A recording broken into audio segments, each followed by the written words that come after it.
Ladies and gentlemen, welcome to the first episode of ZFG Podcast live on Twitch. So you get to see the live, unedited, raw episode of ZFG Podcast. I'm with Uncle John, Tech. What is your Twitch name now? Yo. Is it the Rival Guy? What is it now? Yeah, it's the Rival. Sorry, I was making sure we actually could see each other. So I had to go to your Twitch, and that's why I went real dark real quick. Yeah, it's should just be the Rival, man. I don't really use Twitch that much. And then good old Nate can game. The reason for this podcast, one, I'm going to start doing this every Wednesday night after Dynamite. And I hit affiliate today, so this is a thank you stream. So everyone that tunes in, I appreciate you guys. For the second time! Thank you guys. Thank you. Busted my ass. Champion. I know, busted my ass to get there again. Hopefully you're not going to be like Bryan, and I don't have to, work anymore. I can just stream. You can get two finger rings now. Yeah, two finger rings. Hall of Famer. You're an asshole. You're running ads at the beginning of your stream. You fucking cuck. I don't see any ads. Yeah, I got an ad. Oh, you son of a bitch. Hey man, I have to. I'm affiliate now. I love how Zero Gaming Pro Wrestling is hovering over Dom. Is it hovering over him, just chilling? Is it really? Yeah, it's just hovering over him, just right chilling here. out there. Somewhere's like right here. It's just chilling out over him. I could use it as like a sensor bar. I'll put it right there. There is an ad. I'll put it right there. Asshole. Yeah, you're asshole. welcome. You're welcome. Anyway, guys, again, thank you guys for helping me out and getting there for the second time. So we're gonna kick things off. AEW tonight. I have not watched it yet, but I watched some of the clips on Twitter. Yeah, I had stuff to do after work. I got home at like 8:30, so the show was only on for like 30 more minutes. So I'm gonna watch it tomorrow while I'm working. I hope my boss doesn't see this, but it was pretty good. Yeah, I watched most of the Darby and Jeff match through Twitter technically, and from what I saw, they absolutely killed it. So Dom, you watched it? Yeah, I watched it start to finish. Give some takeaway notes, man. Give us some good, some bad. Man, I'm gonna get shit off for this one. Wherever they're at, Long Island, it's like the upside down. So like, the cool thing is we cheer for the heels and boo the good guys. No, in Long Island they took that to a whole different level. They just fucking amped that thing up to 1,000. Literally. 1,000. Like, Punk got to a point where they were booing him. He said, "No, you don't deserve my theme music." They loved MJF. You would have thought he was like. Well, that's the point, though. Bret Hart in Canada. Yeah. Like, the crowd was, like I said, prepare yourself for. You go in and you're like, why would they cheer that guy? You're like, oh, it's New York. It's okay. So, prepare for Bizarre Land. But the actual show was really good. All the qualifying matches were pretty good. The Danhausen debut happened. That was a thing. It was a pretty good show. Martha was there. Owens. Widow. The Owen Cup started tonight, didn't it? Yeah, she seemed like she didn't give a shit whenever they panned to her 90% of the time, but the 10% they caught her where she was like smiling, and they used that footage. So yeah, so she was there, but yeah, so the Owen thing was like the premiere of the show, and it was really good. So I heard. Wait, there was a Punk and Hangman segment. Yeah, it was actually pretty good too, given the like I said, the status of Long Island, because last week we had Hangman kind of like scathing promo, teeter and be the bad guy. This week, the crowd kind of teetered and made Punk the bad guy. So, I mean, we'll probably go back to Hangman, more teetering next week in the coming weeks. Unless for some reason we go to Chicago, then he's going to be full-on bad guy. But I don't think we'll have another teetering of Punk. I think it was just a one-off because of, where we're at. Getting up a little bit.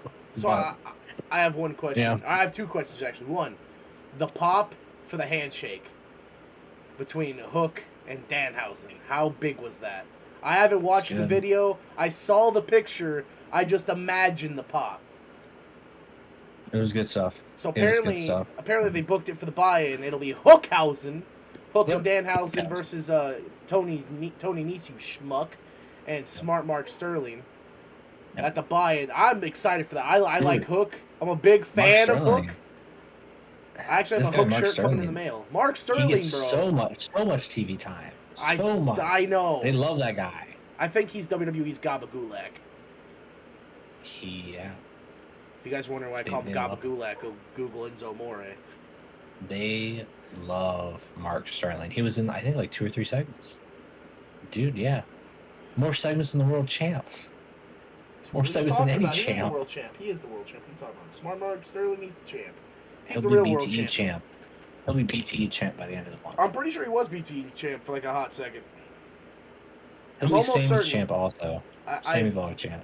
Oh yeah, I know that the Sammy Vlog champ's a thing, but that's not as cool as the BT champ. I don't care about Sammy. It's not as cool. The belt's cooler. The BTE belt's way cooler. I was mad that they didn't just bring that in as a mid card title because I thought that was cool. I don't know. I would have been down for it. The BTE belt? Yeah, the BT belt. I thought that'd been cool for a mid card title, along with the fucking not AT&T TNT title. WCPW had people fighting for a cardboard belt in the beginning, right? Yeah, well, WCPW is trash. I mean, whatever. Defiant. Defiant. All right, so did they book any Forbidden Door matches yet, or is that still like we waiting to do that till after Double or I Nothing? don't think there's a single at all. And they've already broke $1 million for the gate. Not a single match booked broke $1 million for the gate. AEW's doing big things. I don't know what WrestleMania made because WWE doesn't post about it because WWE isn't assholes. But I imagine WWE is in that same market. So I'm just going to imagine. I'm not going to say this is going to rival WrestleMania at all because they had 77,000 people twice. So, but so Forbidden Door, I have no notes on that now because there's no matches announced. So I have a question. This is for all 4 people. I'll start with you, Dom. One match you can book at Forbidden Door. Give it to me. One match that will realistically get booked. Okay. Not just. I know what you're gonna say Okada and Omega. I know you. No. But, no. Realistically, that could be booked. That one's. I don't know Omega and his injuries and surgeries and shit that's going on. That's more realistic. What is one match you will realistically book? I would realistically book Bryan Danielson versus Will Ospreay. Also, I would because after the Moxley match, I think that's a good. Yeah, because they did that at their show that they just had not too long ago. Yeah. And just to give an extra one, because I want to give an extra one. I don't want to mention him because I feel like no one talks about him nowadays. Naito and Moxley. Naito and Moxley would be good. Yeah. All right, Nate. I feel like no one's talking about Naito at all. That's because Naito hasn't been doing anything. Nate, one match you can realistically book for Forbidden Door. One match I can realistically book? Yes, for the Forbidden Door. Wardlow and Jeff Cobb. Oh. Yeah, to go. Oh, so speaking of that, before I get to John, next week on Dynamite, they're going to rehash the Cody thing, and Wardlow has to take 10 lashes from MJF to get a hold of him. They're literally doing this Trials of MJF shit again. They did it with Cody. They did it with Jericho. Now we got to do it with tonight. Well, Cody's not in bad water with him, though. Yeah, that was just... They name-dropped him a few weeks ago during the TNT title match with Scorpio and Sammy, too. No, but MJF dropped him, and Cody got booed massively because of, like, Long Island. Yeah, Long Island hates the good guys, man. Dude, like, destroy, like... If you're a babyface in Long Island, good fucking luck. Because that's one place, if you're a babyface and you get cheered, you've made it. Like, in my opinion. That and, like, Atlanta. For some reason, Atlanta tears them apart. Punk didn't even get the cheers, bro. I mean, it was like a back and forth. But Punk's always had heat with Long Island, though, because back in WWE, he did the same shit. He came out with a Chicago Blackhawks jersey on, and they were in, I don't know if they were in straight up Long Island, but they were in that area of Rhode Island, Long Island, in that whole Providence, basically. And I remember the boos in 2011 with that. John, one match for the Forbidden Door, now that you've been watching some New Japan, that you could book? I'm gonna hear Suzuki come out of your mouth. So I want to know who you're booking Suzuki against. Got me on that one. Yeah, honestly, that was the very first name I thought of. I'm like, no, I don't want to go too generic on that, but I mean, that's the only person I know from New Japan. I think, I don't know, for some reason or another, it's just because I really just want to see it happen, just because I can't stand the guy at all. Eddie Kingston and Suzuki. Yes, I can't stand Kingston whatsoever. I really want Suzuki to beat the living piss fuck out of him so bad. Like I want the chop. I like this. Okay, so I don't like Kingston because he's a hothead. He runs his mouth way too much. Yeah. I'm sure he's a great guy behind the scenes, but he's way too much of a hothead. From what I've heard, he's a piece of shit behind the scenes too. Okay, maybe he's a piece of shit. I don't know, but anyway, I just want Suzuki to just beat the fuck out of him. So who's gonna be the one to tell John the last time those two were in the ring, Suzuki caught a backhand? Suzuki did catch a backhand the last time he shared a ring with Kingston. Let me tell you something too about that fucking backhand. What the hell? That backhand. The Corrican! Don't you dare talk shit about the back fist to the future. The back fist is such a lazy finisher. I want you to tell Oscar that. I want you to tell Goldfish Steve Boston that. And his submission He gives a shit about Steve Boston. Shut up. His submission hold got awful. Oh, that he only did that once. That one submission hold he did to Jericho. That was a one-time thing. He doesn't do it a lot. But yeah, I mean, you're right. You're right. That was a bad submission. It almost was horrible, as bad as explosions. But the spinning back fist? No. So hold on, guys. Hold on. I want to give a tad bit of a backstory to our viewers here. John has not watched a lick of New Japan. The first thing we showed him was Minoru Suzuki taking on Samoa Joe from Dynamite. I believe it was a Dynamite from a few weeks back for the Ring of Honor television title. Since then, John has fell absolutely in love with Minoru Suzuki. He's now watched Suzuki Okada, Suzuki Moxley, Suzuki Joe, Suzuki Tanahashi. He's seen all the good matches, and it's Suzuki Gun. That's why I like Lance Archer. My first impression of Archer, other than when he was in ECW, was through Suzuki Gun when he was part of KES. The very first one that I watched was with Samoa Joe, and right off the bat, chest slaps going back and forth. And I remember the pop too. I remember your pop. Yeah, he marked hard for watching Suzuki and Joe just baffle each other. So I can't see this. So now, guys, we're in a few years in. AEW's been around a hot minute. I'll start with you, Dom. From day one, and we'll go well, I guess if we're counting All In, and we'll go from All In to now. I want overall thoughts of All Elite Wrestling. Competitor, maybe? Threatening WWE, possibly? I want to know overall thoughts. I think it's just a more fun environment, because I only really like AEW nowadays. I think I love AEW so much nowadays that trying to hold all the other companies to that standard is so hard. In WWE is just unbearable. I can't, very few things I will enjoy about that product. But trying to hold Impact or ROH at the Dying Days or New Japan, or when we watched Triple Mania a couple weeks ago, everything just does not feel as good quality, but as you can just feel the fun aurora with AEW, because they're willing to. They're just, it's like you're playing, darts with your buddy, and one of you's drunk. He might hit something, and you're like, oh my gosh, he did it while he's drunk. And then the next time he might completely just like throw it at your foot. Like you never know what's gonna happen because AEW is that drunk guy where it's like you're impressed because they hit some bullseyes, and other times you're like, wow, that kind of sucked.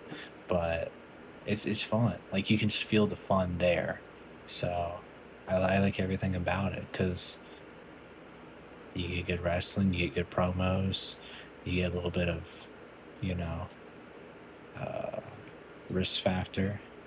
So it took me a while to grow on the concept of a pay-per-view like every 3 or 4 months though. Yeah.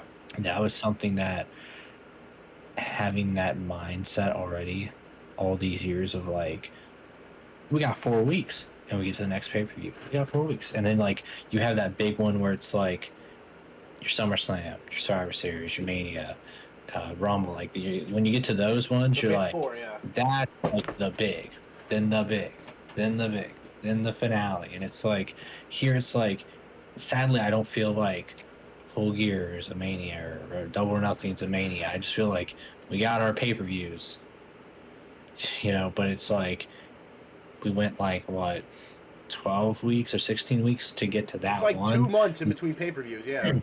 But in between the 16 weeks, we might have had 2 title change or 4 if you're TNT. You know, you might have had a bunch of title changes Passed around like or Ty Conti. little like side feuds just for Dynamite. So I don't know. I'm still crazy too much about that concept. I really think, and that's what kind of has me worried about the Punk Hangman feud. Yeah. You know, is that something that if it was a 4-week build, boom, pay-per-view, like I think I'd be more into it than like it's like oh, Punk just kind of creeped up on that belt, and now it's like, okay, now we got the last like 3 weeks to kind of figure out how we're gonna do this. My thing is like my mega question for that feud. When is he gonna hit him? Are they gonna wait till the go home? Because like you'd have to imagine that at some point, because I know next week that like there's gotta be another face off with Punk, because I know that Punk's gonna commentate the match he's having with the Noah guy. But like my question, and the E has always been really good about this. You know, let's say that like you have the 4-week build up, you find out that Roman Reigns is gonna fight Edge, right? Week 1, Edge is like, hey Roman, coming for you. Week 2, Roman's like, hey Edge, I'm gonna whip your ass. Week 3, they have the War of Words. Week 4, they have the Brawl, and then we get to the pay-per-view, and bam, here we go. It's Edge and Roman. You got a little bit of heat here, blah, blah, blah. Granted, I don't know, I feel like when they built Edge and Roman this time, it was a little bit different, and I really liked it. It made you care about the match because you thought Edge was going to win. But now it's like, my thing is you need to make it believable that the champion is a champion, and he's going in, and he's most likely walking out, but you really want to see the challenger win. For this match, I feel like we all know that Punk's putting Hangman to sleep.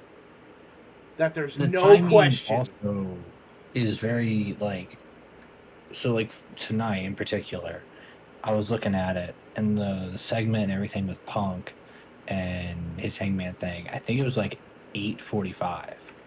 You know, you got the 8 to 9, and then boom, when you hit that 9 o'clock, that's when you're supposed to be like something big happens. Yeah. But it's like it happened like right before that 9 o'clock, so it just feels like, especially for a world championship thing, that's either like start off the show with that, or kill it, do it at 9 o'clock, or end it off the show with that. Yeah. And lately, I don't know. I feel like lately their ideas of ending off the show at the very last minute with a match, like, or they went over a little bit for some reason last week with the women's match. Horrible match, yeah. It's like, I don't think ending the show off with a match might be the thing for AEW. And it's cool to do it every once in a while, but like they're doing this shit like every week. Yeah, I feel like now it's the time to like end off that show with like your Punk and Hangman brawl. They used to do that a good bit, but I don't know if it just got to like time. I remember they did it I think one time with the Jericho group and Mike Tyson. Yeah, they ended it with that. Spilled over way too much or something. Yeah. But like that was a good one because it kind of just ends on like a what's gonna happen next week, where it's like this week it's Darby and Jeff, and it's like, oh, okay, and you're like, well, we got whatever happens. Yeah. You know, and the continuation of the the tournament, but the tournament, it's. I guess what is that the finale's at the pay-per-view too? I guess Yeah, though. that's what I and So apparently they released all the stipulations for the matches. yeah, there's like Apparently a couple the different ones. quarterfinals is supposed to be for the FTW title. That's what it says. It says FTW. So I don't know if that means for the women or FTW title. I'm assuming that means for the women. But I'm also assuming that could be for the FTW title because I know that Strickland is in the cup, isn't he? I don't think so. Oh, I have no idea. I haven't looked at the cup participants. But we were talking about how we feel about AEW. I go back to what Cody said back in that promo we had with Jericho leading up to the first Full Gear. He said something and it stuck with me really. He said that AEW was the Ellis Island of professional wrestling. That was freedom. That's where you got to be you. And like I see guys, come in there, whether it be Jeff Hardy, Keith Lee, Strickland, Darby, Joey Janela, Sonny Kiss, and every other WWE release guy. Impact, New Japan, whatever. They got to be themselves. Malachi Black's a big one, actually. Malachi has had, from what Malachi has said on his Twitch and on his Twitter, he's got the most freedom that he's ever had. Like, he's writing these promos for the House of Black, and apparently it's causing issues with him and Buddy, because Buddy does not fit the fucking group. Because you get Brody and Malachi, who are into death metal, they know about the devil worshipping stuff, the dark, that dark character stuff, and then there's Buddy, who... Dubstep Cowboy, bro, and I'm not saying he can't go with him, because he went with Rollins and that Dark Disciple thing, and he's really good. Yeah. For the one, his couple lines that he has, especially when he goes, the house, and then homeboy Malachi comes in. Oh, they got too many people. It's time to pull the trigger, let them have a second hour of Rampage, put it on a good time frame, because much as I like AEW, even for me on a Friday night at 11 o'clock or whatever time it's on, I'm like... Immediately following SmackDown, too. And, I'm not shitting on SmackDown, but you get 2 hours of SmackDown. And SmackDown takes a lot out of me sometimes, because SmackDown has been pretty banging, recently. That's Roman's house. Roman is... When AJ was on SmackDown was Live... better than Raw. Yeah. When AJ was on SmackDown Live, he made it really, really good. And then Roman took it and just...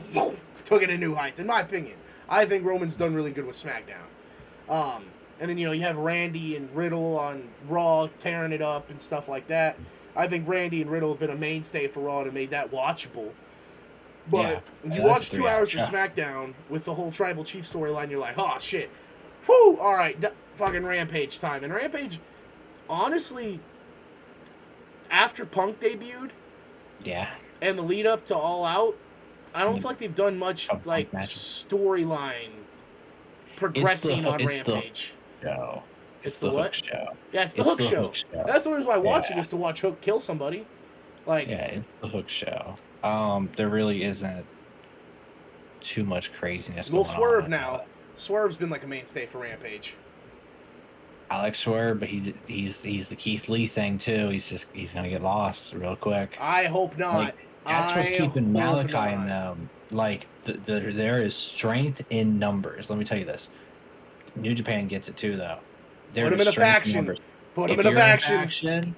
You're getting TV time. Those 3.0 guys. Yeah, bro. The most TV time they've ever seen. They were not going to go anywhere. As soon as you put them in a faction with Jericho, they're going to get more TV time than anything. Kingston, that's why he needed to get... After he lost Moxley, he needed to get with some boys, and he got Santana Ortiz. You have the micro factions. Well, he had him with they had him with Pinna and Phoenix, and then he lost them, and then he got with Mox. They do whatever they want to do with Pac sometimes. Yeah, I don't know. That's always a weird thing. That Death Triangle shit, it's always on and off with them. 1 minute they're all together, next minute Pac is doing something, Phoenix and Pinna are winning tag titles, and then... They're going to get lost in the shuffle. It's the lost in the shuffle show sometimes, and that's why they need to have the brand split. And as much as AEW does not want to do the general manager thing, I feel like you gotta You know what I mean? Okay, Have so Tony that Khan be GM of Dynamite, not show up ever, and then Rampage can be the one where you actually have that authority figure. You can have one with no authority figure at all, still the same formula, and the other one where it's. I think I would almost put authority like. figure. I'd almost put Arn Anderson as the GM because what is Arn doing now that Cody's gone? Nothing. They have enough people to be GMs around there. Between hell, you could do freaking Jake the Snake Roberts, Arn Anderson, Nah, Vicky Guerrero, Jake's in bad health again. Tully Blanchard. Yeah, I saw that.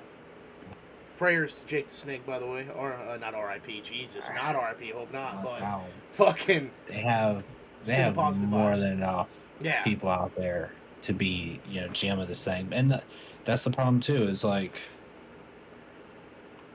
I'll say this: Dark for like the 2-minute matches or whatever, for the most part, is a nice showing of new people and whatnot. It's a nice experimental thing. I'll watch it, so I wouldn't know. Elevation does not need to exist. Yeah, there is nothing when they announced that comes out of Elevation. When they announced Dark Elevation, I think I was sitting here with Nate, and Nate, I think you can correct me if I'm wrong, but I think I was sitting here with you when they announced it. When they announced Dark Elevation, I literally looked at Nate and I was like, are you fucking kidding me? They had all the potential of announcing Big Show and Tony commentating together for like Rampage Hour 2. That would have been cool. They could have like called it Rampage Hour 2. And they could have been like Rampage Hour 1, and you get your dumbass Adam Cole versus blah blah blah, Hook, Swerve, and then Hour 2 could be like, this happened on Rampage with Punk and Hangman. Here comes Punk for an interview. Like, literally call it Rampage After Dark, because that would be the 11 to 12 o'clock at night time span.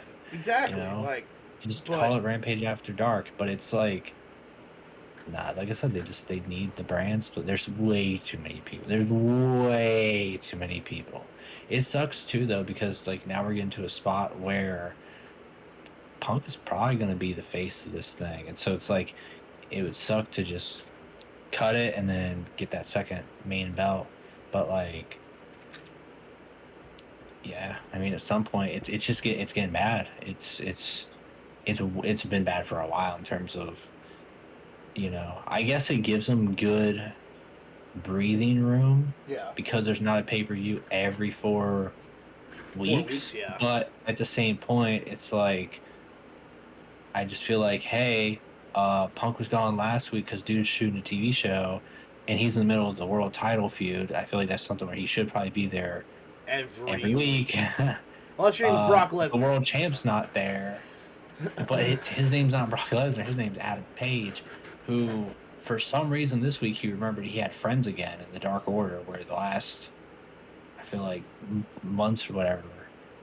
They have not been seen together since he won the world title. Yeah, he won the world title, they all celebrated, and then they haven't seen them together since. All right, so Nate, I'll ask you, what are your thoughts on AEW from All In September of 2018, I believe? 2019? Yeah. To now. Oh, boy. You're asking the wrong person, man. This is the one where Nate's going to get hate.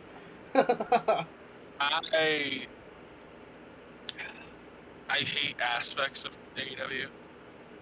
Tag team wrestling, best promotion in the world.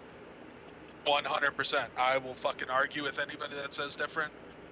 They have put on 5-star tag team matches with almost every fucking tag team they have. Top Flight has, I think, put on top 5-star matches. Young Bucks, FTR, they have one of the best tag divisions in the world. I just wished Tony Khan would put as much effort into the women's division as he does the tag division. My question for that is, like, and I feel like you're fixing to touch on it. Like, we say that, like, we wish he'd put as much focus in the women's division, but, like, and me and you have said this privately, they have a strong, like, roster because of Storm, Cargill, Baker, Rosa, Nyla, Ruby, Ty Conti, so on and so forth. They haven't booked them well at all. Like, since Britt Baker won the title, her feud with it's also barely been on TV.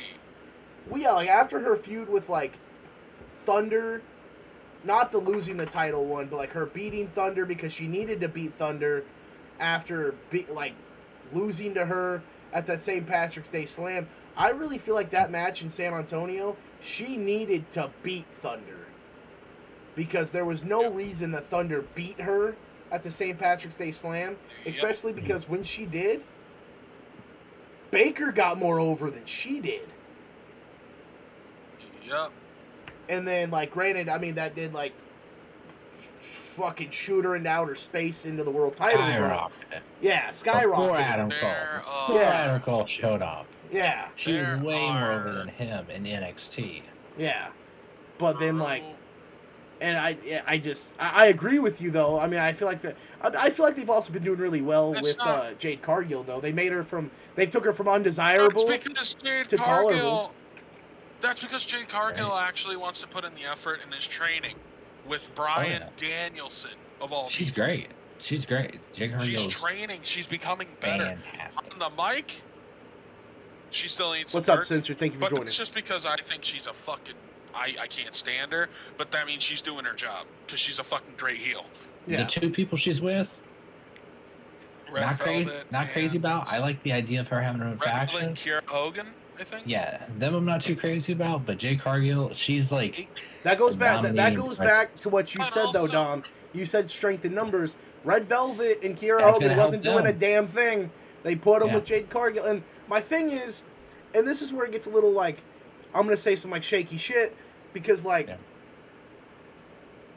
I understand the baddie thing, but it's almost becoming, like, why is it that you have Jade Cargill, who was not known, came in, had that Cody feud with her and Shaq. She didn't do a damn thing for a long time after that, and then they start the streak with her.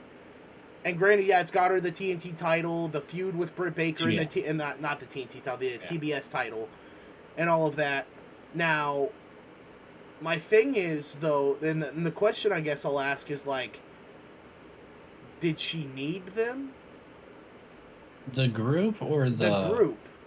They're for her. I feel like she's going to help elevate them, but... No, of course she didn't need the group. Well, see, Baker made sense because Baker was a cheater, you know? She cheated in her matches. So let's put her with the rule breakers. Jamie Hayter's going to help her win. Rebel has always helped her win, so Rebel's already there. So that made sense. That come together made sense. Kiera Hogan and the bitch that she was beating the shit out of for like 2 solid months because she was whooping Red Velvet's ass. All of a sudden, they're friends? Yeah, Jade Cargill. That's what had me confused whenever I saw them all together. It was like, Jade Cargill was destroying these women. Yeah. Like, beating the shit out of them. I mean, granted, people ask the same thing about the Regal thing, but Moxley and Danielson fought each other for each other's respect. And the fact that Moxley said, I'm not gonna team with you until we bleed together.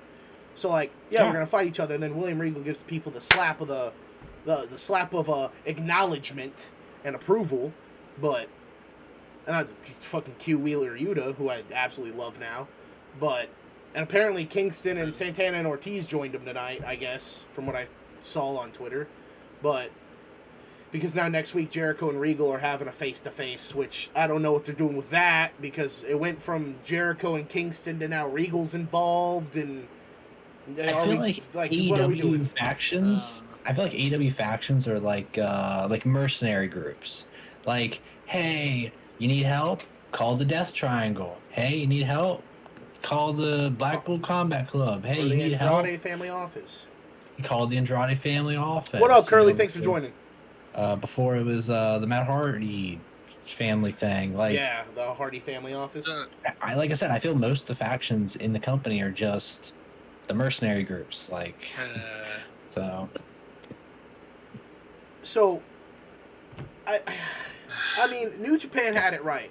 So you had Chaos, right? And Chaos was the babyface faction. You had Okada, who was the franchise player, the babyface, the top kingpin, the guy. Yeah.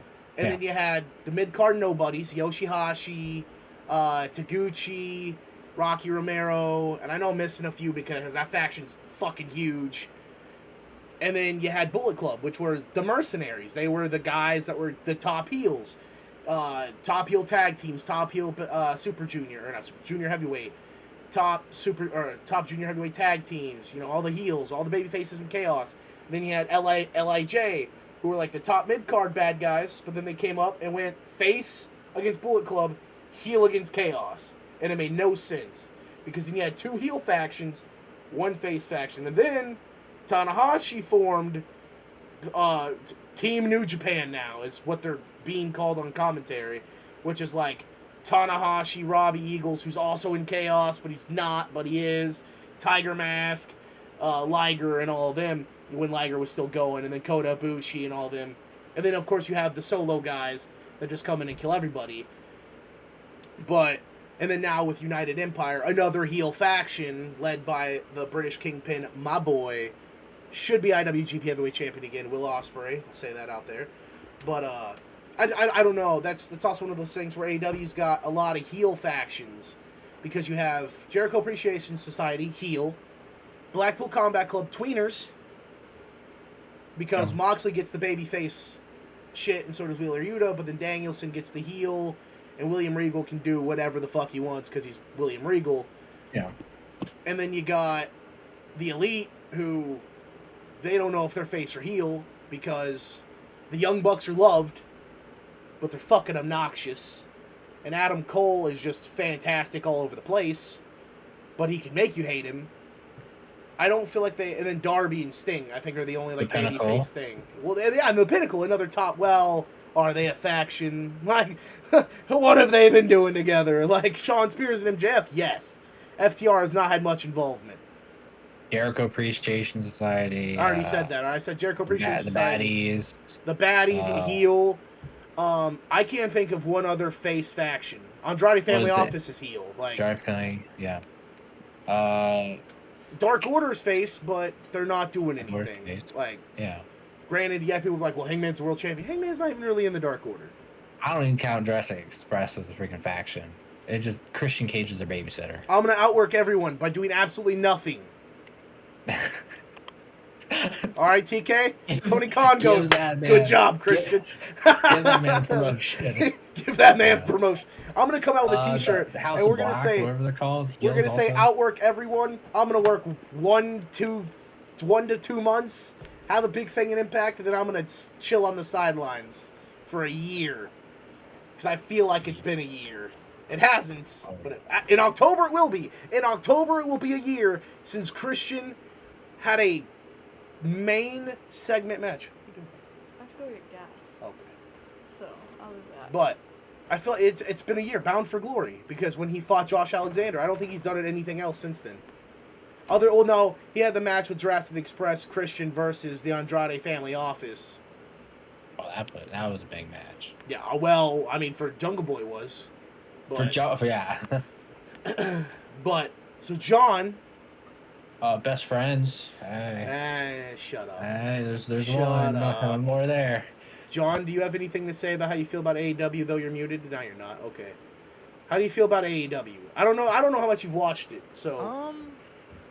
Truthfully, I don't really watch professional wrestling, like, in full. I just watch clips off of YouTube. I will say you're probably the one friend I have that stays in my inner circle that is not that big of a wrestling fan. And it's weird to me, because I don't associate with non-pro wrestling fans. I'll be real with you. I don't have friends that don't like wrestling. You are the one guy. Well, I used to like it until, number one, when Undertaker had retired in the shittiest way possible. You talking about the Roman match, or you talking about the Lesnar thing? No. What I'm talking about was when they were celebrating 30 years of the Undertaker. Oh, that was his retirement. Yeah, and it wasn't the company's fault. Like, you talking about the Survivor Series thing when they did the 30 years of Undertaker, and then like when the Paul Bearer. Yeah. Like that was not the company's fault because of what was going on. That is completely understandable. However, it was the retirement that got me to the point to where wrestling to me just died. And I didn't want to watch any more stuff fully when it came to weekly products. So what I decided to do instead was, instead of like taking myself away from the idea of wrestling, what I'm going to do is I'm just going to watch some clips off of YouTube, see what I like, see what I don't like. I mean, to be fair and honest with you, I don't have cable where I live. I stream everything. Yeah, So same. I don't see a point in sitting and watching something for 2 hours. So well, besides like special events, pay-per-views, that sort of thing. Yeah, because you did That watch. I'll- You watched Mania and Backlash, so yeah, and that stuff there, I don't mind watching. By the way, I'm going to be watching Forbidden Door as well. yes, he will be here. Um, I'm very excited. And Double or Nothing, it's- Double or Nothing as well. Yeah, I'm here for this special event. I'm here to also watch the clips as well, but I'm not going to sit there and watch a weekly show for 2, 3, however many hours there are for it. I just won't do that, but I will do it monthly, or however many special events there are. I'll do that. But when it came to AEW, I was very skeptical about it at first, because I thought to myself, oh, good God, here we go again. Another company trying to prove that they can hang with the big dogs. I was blindly following WWE. And when these guys here, and there were a lot more than what's in here right now, but when these guys I associate with, they were trying to get me to sprawl my eclectic viewing on different sorts of wrestling and not sports entertainment, obviously. He's talking about GCW, New Japan, AAA, and all Yeah. that. Outside so- of the E banner. So I refused it because I didn't think anything else was better than WWE. I was wrong. I'm 50-50%. Like half the time I'm right, half the time I'm wrong, and a good portion of the time, like my dad usually tells me, you're about 90% wrong and 5% right, or 10% right. But I like to just sit there and look at the clips, see what's going on. If I see something for maybe about 5-10 seconds and it looks absolutely god awful, I know the rest of the segment is going to be awful, and I leave that. But if I watch something really good and it turns out it's a really great wrestling match, I'm like, okay, I may want to find the full match on this. And that's what I do. But to me, it's just wrestling in itself. I'm very thankful that AEW kind of pushed the boundaries a bit. Because number one, there's more talks about where certain wrestlers are going to go. Yeah. When WWE had this whole entire wipeout of their rosters, Samoa Joe got released. Oh, Billy you talking about Kay. the big spring cleaning event? I remember that. Yes, yeah. Yeah. When- That when event. when If you Google the released, that's the first thing that pops up. Is that event There- when everyone got released? I was watching the thing that Pat McAfee was doing live, and he looked at his phone and he's like, "Oh shit!"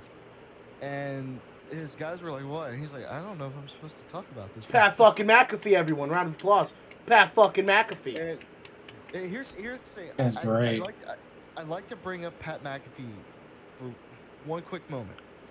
I didn't care that much for him at first.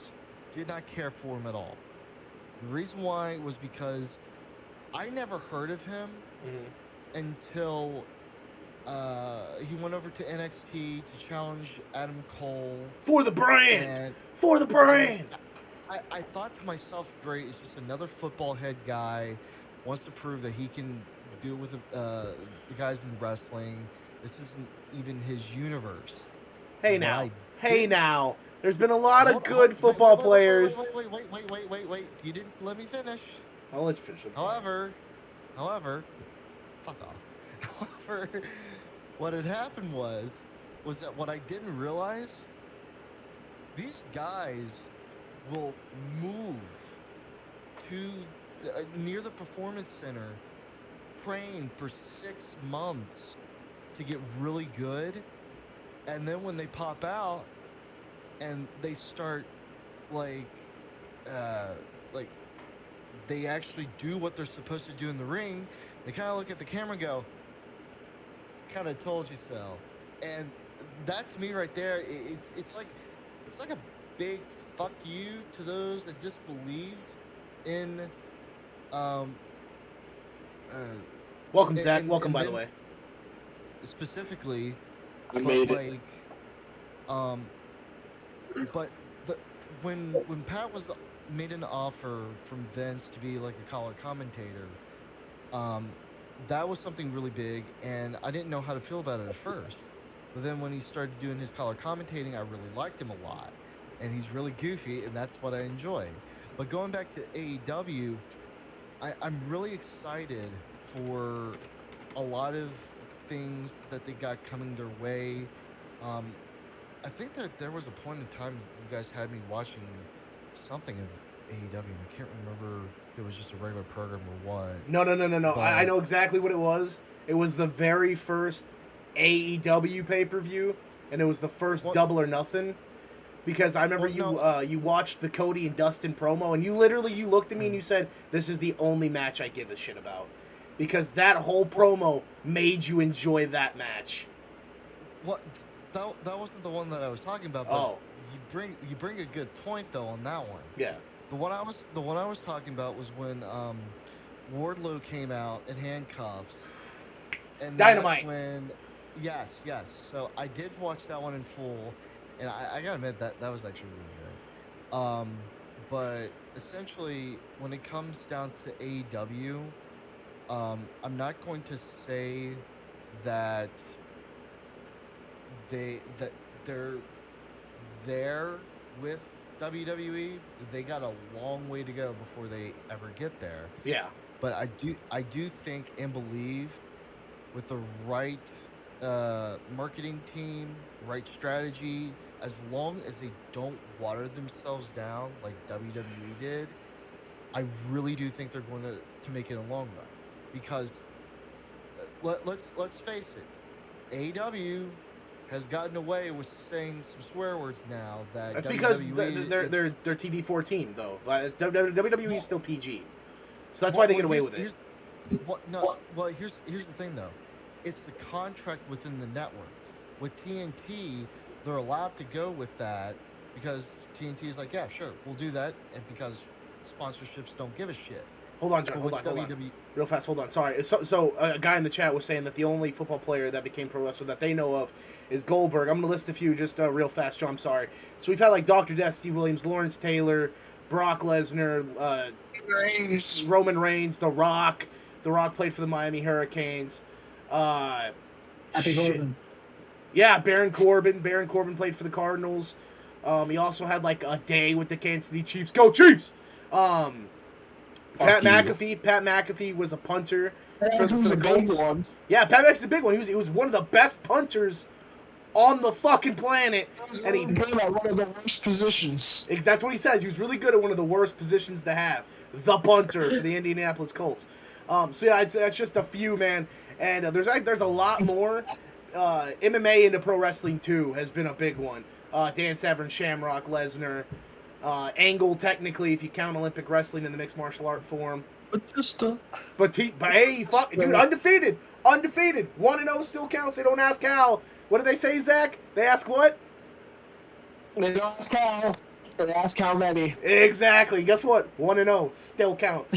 Sorry, John. So you were saying that like AEW has a lot more freedom to do basically whatever the fuck they want, and WWE has to follow guidelines because of like USA Network and special promotional sponsorships and shit.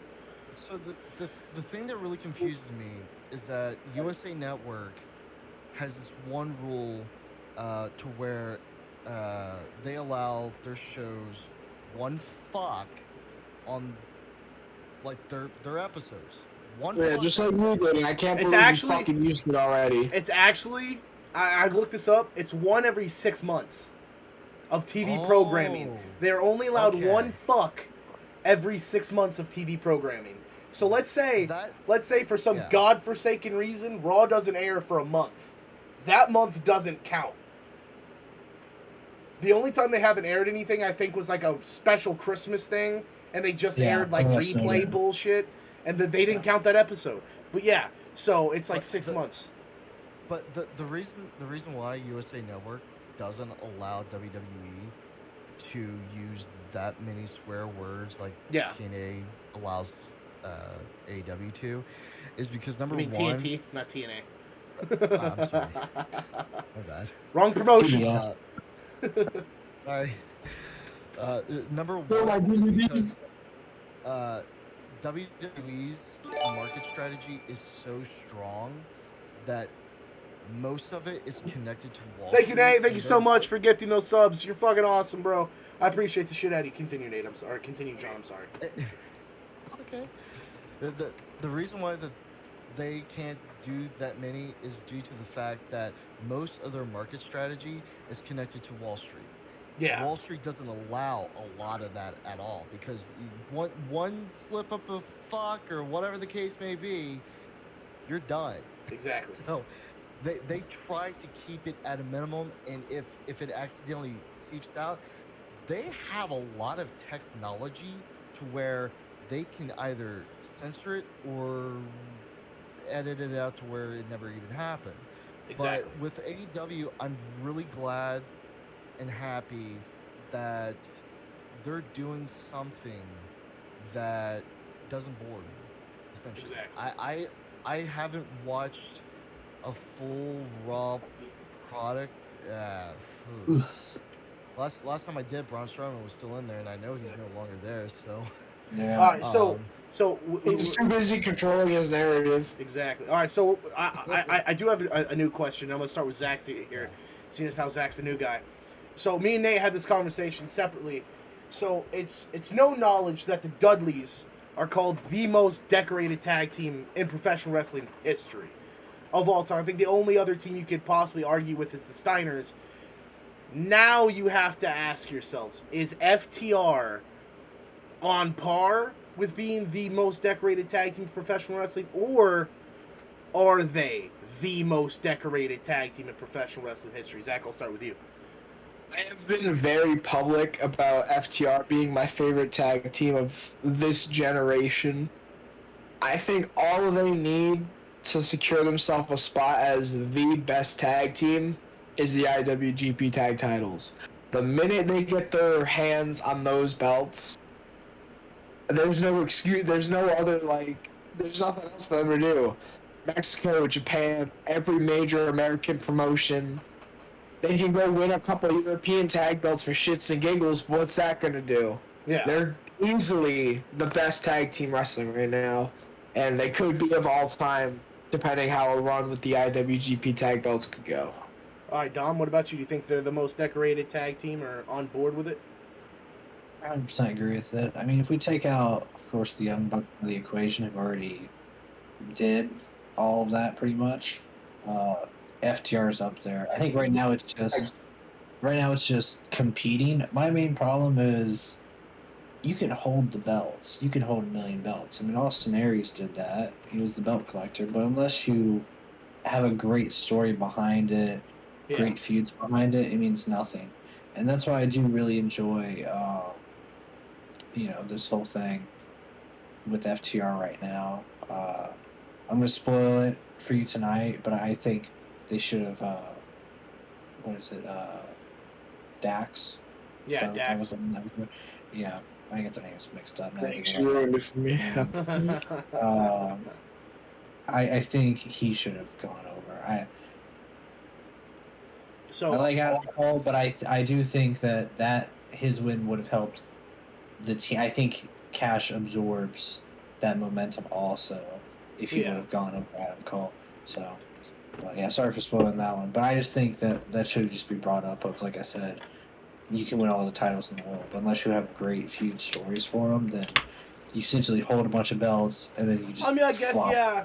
You could also say that because the Dudleys always had feuds with their title reigns. Edge and Christian, Yeah. Hardy's, Motor City Machine Guns, Beer Money, Mhm. the fucking Public Enemy, the Gangstas, everyone. All right, Nate. So I know that you are dying to answer this question because me and you've been very public about FTR. Lou. Give me your answer, buddy. FTR, most decorated tag team in pro wrestling history. Yeah. Honestly, top 3 tag teams of all time. Number 3 is not even the Young Bucks. Number 1 is FTR. Number 2 is the Dudleys. And if you ask me, number 3 is LOD. The Legion of Doom literally have a pop named after them. They knew how to get the crowd behind them. They knew how Hey to Nate, get Nate, your mic Yeah. your mic is trash right now. Okay, There we go. You fixed sorry. it. You're fine. LOD literally had a pop named after them because that was how well they could get the crowd behind them. Yeah. LOD, while they didn't have the tag team accomplishments of the Dudleys or FTR, were one of the greatest tag teams. And if it wasn't for the Road Warriors, who knows if we would have the tag teams that we got right now. And look who they've teamed with: Dusty, Flair, And look who they Heidenreich. Look who they fought. Mm-hmm. They had some of the most legendary feuds of all time. Hell, they came back in 2002 Yeah, and had a match against the Kane and Dudleys. Rob Van Dam and fucking held their own. They also had a match against the Dudleys too. Yeah. Yeah. They, All right, so- they came back and went on a run, and that's impressive that they could hold themselves to that standard and still perform at that standard at that age, with Hawk's problems, with Animal's problems, Hawk's inner demons getting to him, making him fucking batshit crazy, and Animal, suffering because of it. All right, so we're gonna go from greatest tag team of all time to arguably the greatest world champion of all time. I'm gonna start with Zach Oh, fuck again. me. I'm gonna start with Zach again. Zach, me and you have talked about this privately. Roman Reigns. Is he, and I'll even narrow this down, in the last 30 years, is he the greatest world champion that professional wrestling and sports entertainment has ever seen?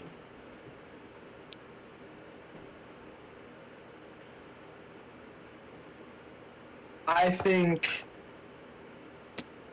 don't think so. No? I think Roman Reigns is really big, and he's a massive deal for WWE right now. But 20, 30 years ago, you have to look at the landscape and what we were getting back then. Austin, Rock, the rerun of Hogan, some of the best shit came out 30 years ago, 20 years ago. Roman's doing really, really, really good, but he doesn't have the roster behind him to really accentuate how good he is. Yeah, I guess because it goes back to Austin and Rock, Angle and Triple H. Because, in my opinion, you have to look at, not what they did in the title reign, but who they beat in the title reign. Because, for instance, Angle is one of my favorite title reigns to talk about. When he won his first world title, he beat Austin, Rock, Taker, Kane, Triple H, Rikishi, because Rikishi was hot as fuck back then. White hot. Yeah. Jericho, Benoit. Hell, I think he even had a WWF title match against Mick Foley. And then, he'd lose the belt, and his run back would be just as good. I think Angle in 1998, 1999, I think he was one of those guys that, when he came in, Vince was all like, we're putting the company on your back, kid. Hope you can fucking sink or swim. And he swam, man. He swam with the Sharks because he had the roster, the Attitude Era roster that was still hanging around. Austin, Rock, Triple H, Taker, Kane. Dom, what do you think? Roman Reigns, greatest world champion in the last 30 years? Stupid question. No way. Bro, No? What is your Here's- argument here? Here's my thing. It's a little bit what Zach said too, to give a comparison. Punk was a great world champion, but he kind of suffers the same thing that Punk has for Roman. is that, the roster, Punk was the greatest in a time where nobody was really around. Nobody could step up. Nobody could compare. It was like, here's the world champ, and here's everyone else. It's the same thing. You got, at that point, now everyone's grown up, I guess you would say. You had Punk all the way up here, but then you had like your Ziglers and your Albertos and Bryan even back then. all Daniel those other Bryan wasn't that guys. hot. And then all the way at the bottom, you still got like the guys on NXT who's like way farther down, and then you have to bring in your Rocks or Cenas to beat them. Roman's all the way up here. You have to bring in back your like edges and everything to beat him, or a Rock if he comes back. But sadly, you got a Madcap Moss, a Theory, all these guys. Like the bar is so high from the champ to the challengers that Punk was a great champ, Roman's a great champ, but now he's to a point where those challengers do not have enough momentum, whether it be a fault of storytelling or everything else, where the crowd just not getting that momentum behind them also. 20, 30 years ago, everybody else, like, they had that momentum. They had, and it was like the pyramid to the top. You still had the world champ, but you had the guys who were like, they could just knock him off any moment. Whether it was Triple H's top, Shawn Michaels knocks him down, then Chris Benoit knocks that guy down, then Eddie Guerrero knocks that guy down, and then, whoever else is knocking each other down. You're going to say Roman's at the top, and then the closest thing he's got to him is Drew, who's not like the level of like the John Cena or Randy Orton, is like a Matt Riddle. Like, Riddle gonna knock him down, or Shinsuke knock him down. Even McIntyre might be closer, but McIntyre's next up, so I hope so. McIntyre's a big deal now, so that's a good one. He doesn't have the momentum. He just doesn't have the momentum they did before. Right. Though. You're 100% right. He doesn't have any momentum. So. He's a big deal, but he's got zero momentum to win the belt. I think if you're going to turn him heel, then he'll get more momentum. But then I think McIntyre heel. We just need to stop him doing dumb shit. I think if McIntyre and RK Bro beat the Bloodline of Backlash, he gets all the momentum he needed. I think he goes into Hell in a Cell with the believable chance that he's walking out champion. Now, if he walks into Hell in a Cell, like if that match officially gets booked and it's Roman and McIntyre for the strap at Hell in a Cell, you know damn well Roman's walking out that bitch with the belt. Because respectfully, the Bloodline did not need to win that match. And it was a fantastic six-man. Fantastic it was a great match, but there was no reason for the Bloodline to win that match with no gold, nothing on the line besides being able to say you won the fucking match. I think that's what it is, Zach. Because 5 years from now, they can be like, Roman, Jimmy and Jay be like, Roman, remember when we were the Bloodline, we won that match? 5 years from now, they can say that. That's it. Because no one's going to say from 5 years from now, Randy, remember when we beat Roman? Because I think, Randy. I think if McIntyre and RK Bro beat the Bloodline, I don't think that only elevates Drew. I think that would have elevated guys like Riddle, because Randy, can beat Roman. They can book Randy and Roman tomorrow night, and put it on Friday, and there's a chance. There's a chance that Randy's taking it because it's Randy fucking Orton. There's always a chance the motherfucker's getting a world title. But if that 6-man happens and then Riddle gets the title shot, you're like, wait a minute, are they about to do it? And that thought process that gives you is like, they made you believe that Riddle stood a chance because Riddle and his team were victorious at Backlash. They prove they can overcome the Bloodline. Can he overcome Roman? Now it's like you book Riddle and Roman, or Riddle or Drew and Roman, you're like, Roman's winning. Now, if we get like a brand new challenger at the woodwork, like a Theory, a Cody, a Seth, not really Seth because Seth's 0-2 now. Seth is not 0-2. Roman has never pinned Seth Rollins. No, I'm talking about like in his momentum, he's 0-2. He just took 2 big losses to Cody. It would make no sense to put WWE's done stupider things. I get it, but Jinder Mahal. But I don't understand why they would put Seth and Roman immediately after Seth loses to Cody, and what they were technically saying was a number one contenders match, because Corey said, I think it was Corey, he said the winner of this match, if you gotta believe, is gonna be in the world title picture. And now Cody that next night was fighting Theory for the U.S. title. Like I said, they've done dumber things, but now it's Cody and Seth at Hell in a Cell, so that's going to be great. We're having a trilogy match that's not needed. I think Cody just came in at a bad time too, though, because like no one's touching Roman, and I just don't see how the hell. If he does, in my opinion, if he wins, in my opinion, if he fights Roman and wins, that's a big fucking deal. Yeah, that makes Cody untouchable. I feel like it's got to be him winning, him promoting Money in the Bank, him winning Money in the Bank, because. Yeah, it would only make sense. I could see Cody winning Money in the Bank. I could see Cody. I could see it. I could see Cody winning Money in the Bank, and then the Rumble winner fights Cody for this briefcase and his Rumble opportunity at like Fastlane or whatever they're calling it now, and then Cody wins, and then at Mania he cashes in the Money in the Bank to fight Roman. But he goes, "Hey Roman, at WrestleMania, this is gonna cash in. It's me and you, homeboy."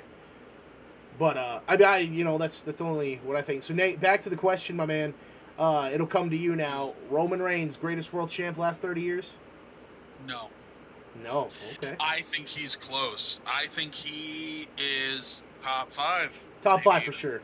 Top 5 for sure. Top 5. Number 1, in my opinion, is untouchable. Because when I think the last 30 years... 2002. There's... 2002 is what I'm talking about. Since 2002? No, so 92. It'd be 92 to 2002. Yeah, 92 to 2022. 92, my bad. 92. Since 92, you think about Rock, you think about Austin, you think about Taker, Triple H, Shawn. There's all these names. But there's one name who, in my firm belief, carried the company when it was going through one of the worst times of its fucking life. I think the greatest world champion of the last 30 years is John Cena. Because Cena carried that company through hell and high water. Come hell and high water, he was selling out arenas. He was selling out stadiums when he was world champion. People wanted to see him get his ass beat. One night stand, 2005. Yeah, people literally bought tickets to see him get his ass kicked. But that pop at Royal Rumble 2008 showed you can hate Cena as much as you want, but you know you fucking respect him. He's got that Hulk Hogan, Ric Flair god tier now, in my opinion. Because John Cena's put the work in, and since 2002 has done everything he can in the last 20 years to become arguably one of the greatest of all time. And I will say this, and WWE, if you steal this, I swear to God, I'm going to kick you in the nuts because you've stolen shit from me before. I'm kidding. If you cannot get The Rock for WrestleMania in Hollywood, get Cena. Because Cena versus Reigns.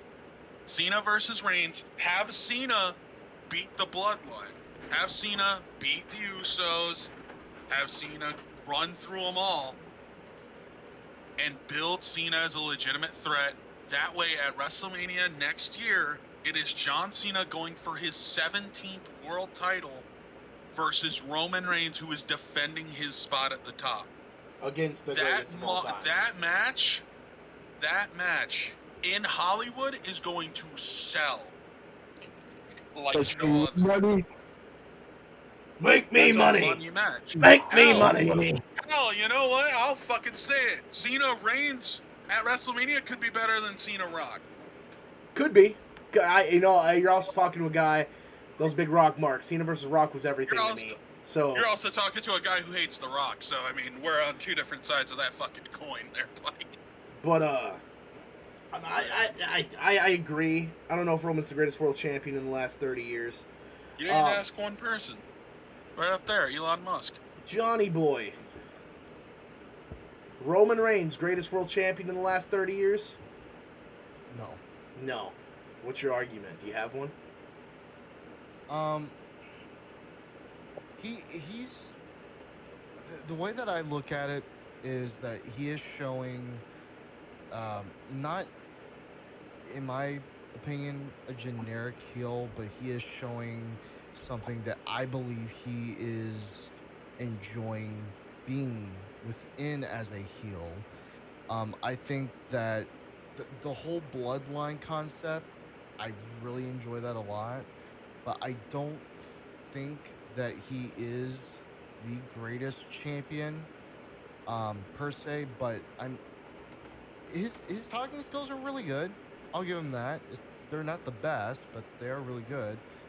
However, I don't see him really being quite up there yet, and I completely agree with Zach on what he had said, because it's just comparing Roman to the past 30 years of other top tier world class athletes that have made it really big to the career. Rock, Austin, Triple H, Cena. Hold on. So Zach didn't say that. What Zach said was that he didn't have the roster behind him. So like, The Rock was a great world champion because of who he beat in his reign. Hogan, Flair, Taker, Angle, same thing. The roster behind Roman, he's only beaten Brock Lesnar, which is a big fucking deal. Strowman, Bray Wyatt, Goldberg, Bobby Lashley. He hasn't beat Bobby Lashley yet. And Seth Rollins by disqualification. Well, the thing that I was saying, it was an addendum onto what he had said. Essentially, when I had added Cena into it, that was my own perspective into it. But like, Roman's got some ways to go. Yeah. Do I want him to lose the gold that he has? No. But if he does, I mean, that's what they want. That's how they want to run the storyline. But I just don't really see him being one of the greatest in 30 years. I just don't see that. All right, so I have a new question, I guess. So I had this conversation with Liana and my new 18-year-old nephew, who's not here today, the other day. The question I have is, what are you guys more of a fan of? Are you guys a fan of long title reigns, 6 months to a year and plus, or are you guys more of a fan of like the 3 to 6 month title reigns, like world title reigns, not IC and shit like that? The titles that matter, the world titles. You guys like that shit more, or do you guys like when a champion gets the belt, he's champion for like almost a year, if not a year or more? And Dom, I'll start with you. Champions have the belt and have a reign that makes me remember them. Dominic, unless you got real short and real fat, real fast. Zach's going for it. Zach's just going for it. He's really passionate about this right things now. in 1 minute, and I'm shot. So you do what you got to do. Zach is passionate about this question. Okay, no. Zach, fine, Zach. Answer the question. You said that you like your champions to be champions. Champ. I've already gone too far. What's up? Huh? I'm asking Dom. I think Zach's going for me. If Dom's not going to say anything, I'd like to. Respectfully, if anyone can speak for you, it's your child. You're welcome. It's your child. You're welcome. Here's my son. All right, John. Are you more of a fan of year plus long title reigns, or are you a fan of the 3 to 6 monthers? Really depends on who it is, honestly. If they can work it. All right, so here. I guess I will simplify it. If Roman Reigns would have had the Universal title for only 3 months, you think it would have been just as good as his over 600-day title reign now? No. Okay. So, but for you, when you see a guy win a world title, no matter who it is, when that guy gets that rub, a guy who has worked up the card, now he's world champion, are you keeping it on him for 3 to 6 months, or are you keeping it on him for a year? A year plus. A year plus. Okay. Why? Well, it really depends on the outcome, the situation, how the storyline is being produced, who is willing to work with that champion, that sort of thing. And if the crowd is drawn into whoever that person is, and he's saying something like, you paid tickets to come see me talk, to see me kick this guy's ass, and they're just booing the shit out of him, and he just leaves with a shit-eating grin on his face, knowing the fact I just got these fools to react to me, and they're going to want someone to come in and kick my ass. I'm going to prevail, and then they're going to want more of that. To me, that would make me have him hold the title longer. Sure, some people would get really sick and tired of it, but at the end of the day, you gotta look at it, market strategy wise. Are they going to sell tickets? Are they going to sell those seats for people to come through and say, I want that guy to kick his ass and take the title? And next thing you know, they're just getting frustrated over the fact that this guy keeps winning and retains the title until there's a certain period of time where you're elevating the fan level to where it's right at the climactic moment in time to where they're really, really wanting this to happen. And it's the guy that has held the title for way too long now versus a guy everyone is behind. And they're waiting for this moment. And right about the time that, say, like, he hits one big move, and then he gets up really quickly and hits him with another, with a different move, and pins him and wins the title, fireworks are going to go off. That is exactly what I see. But if they're not into it, and they're not into that guy, then my investment... It was one-time bomb. My investment in doing all that was really for nothing. So that's why I look at it from that perspective.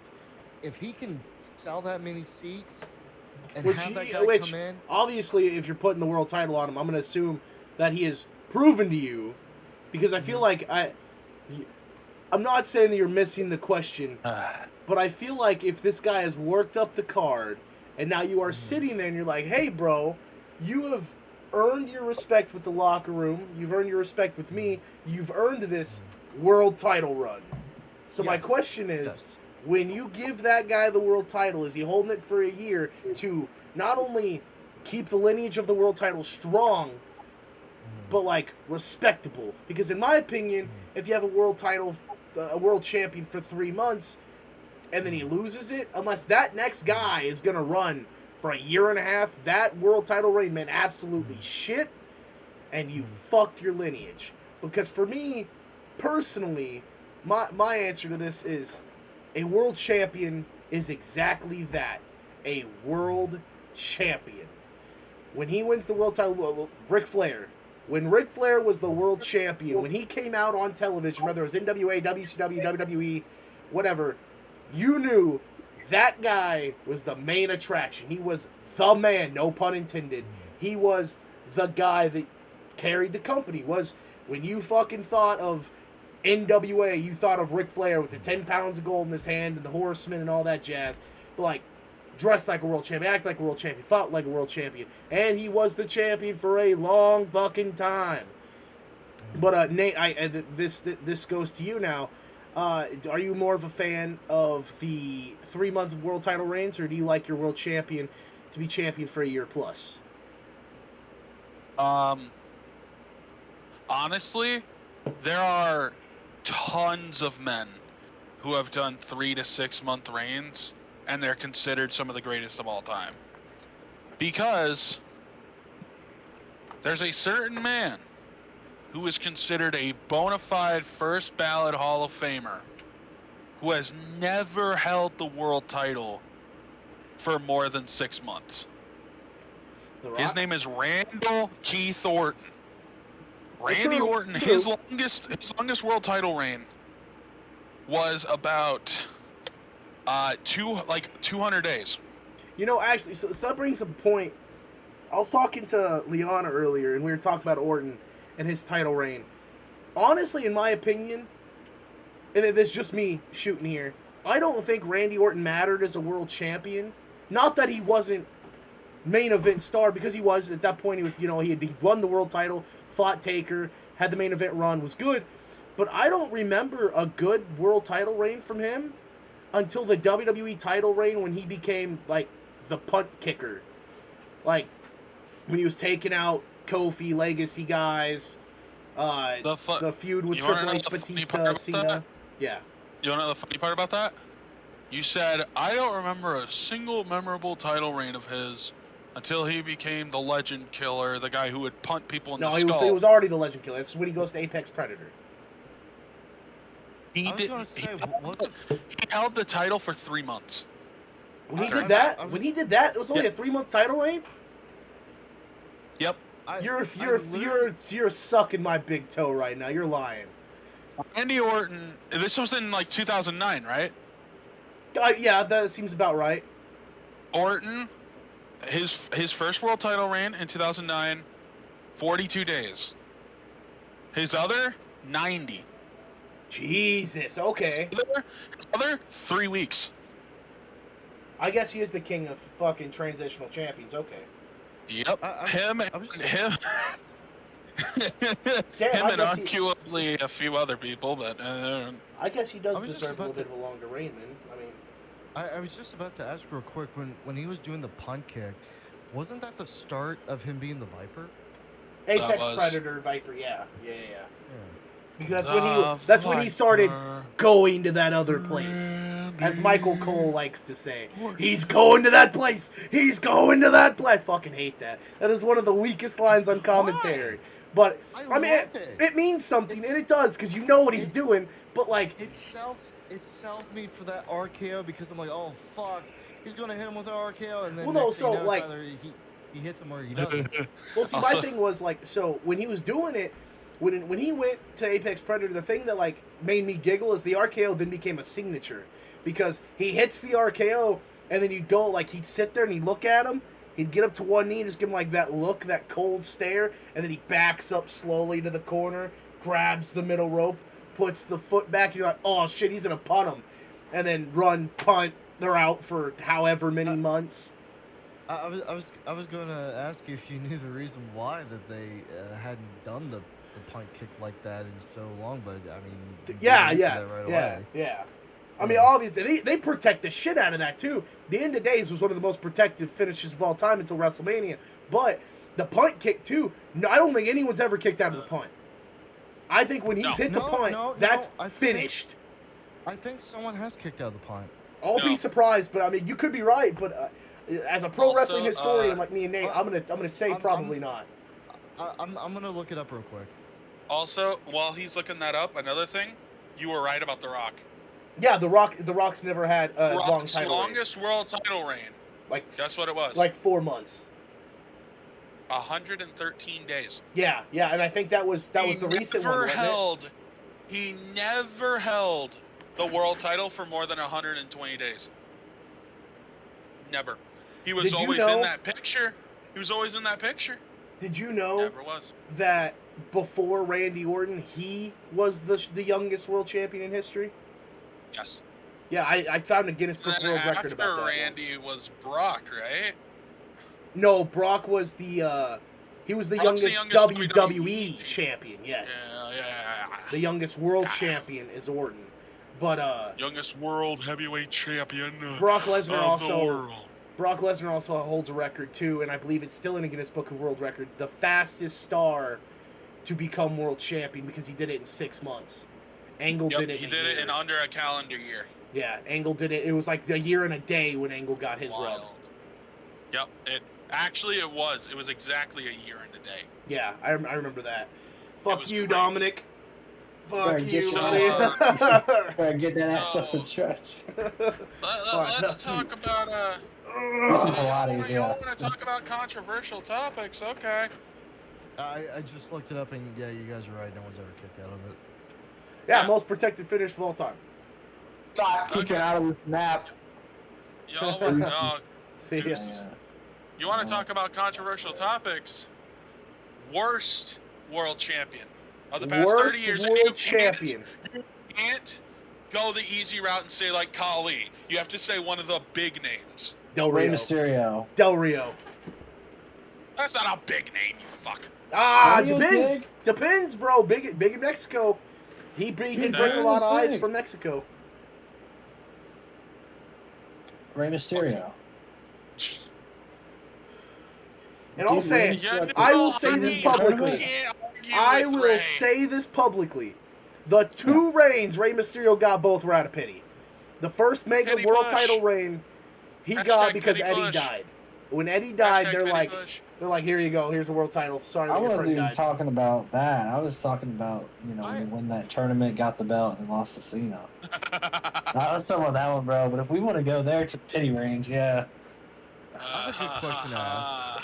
Yeah. What? Oh, What's mine's gonna What's gonna up, John? piss some people off, but go ahead, Does John. anybody has anyone ever read or heard like Randy explaining why the punt kick got banned? Yeah, it was because of the concussion protocol shit. Well, no, because it's related to that. According to the company, they said it looked way too real, Yeah. and Vince wanted to protect that so bad.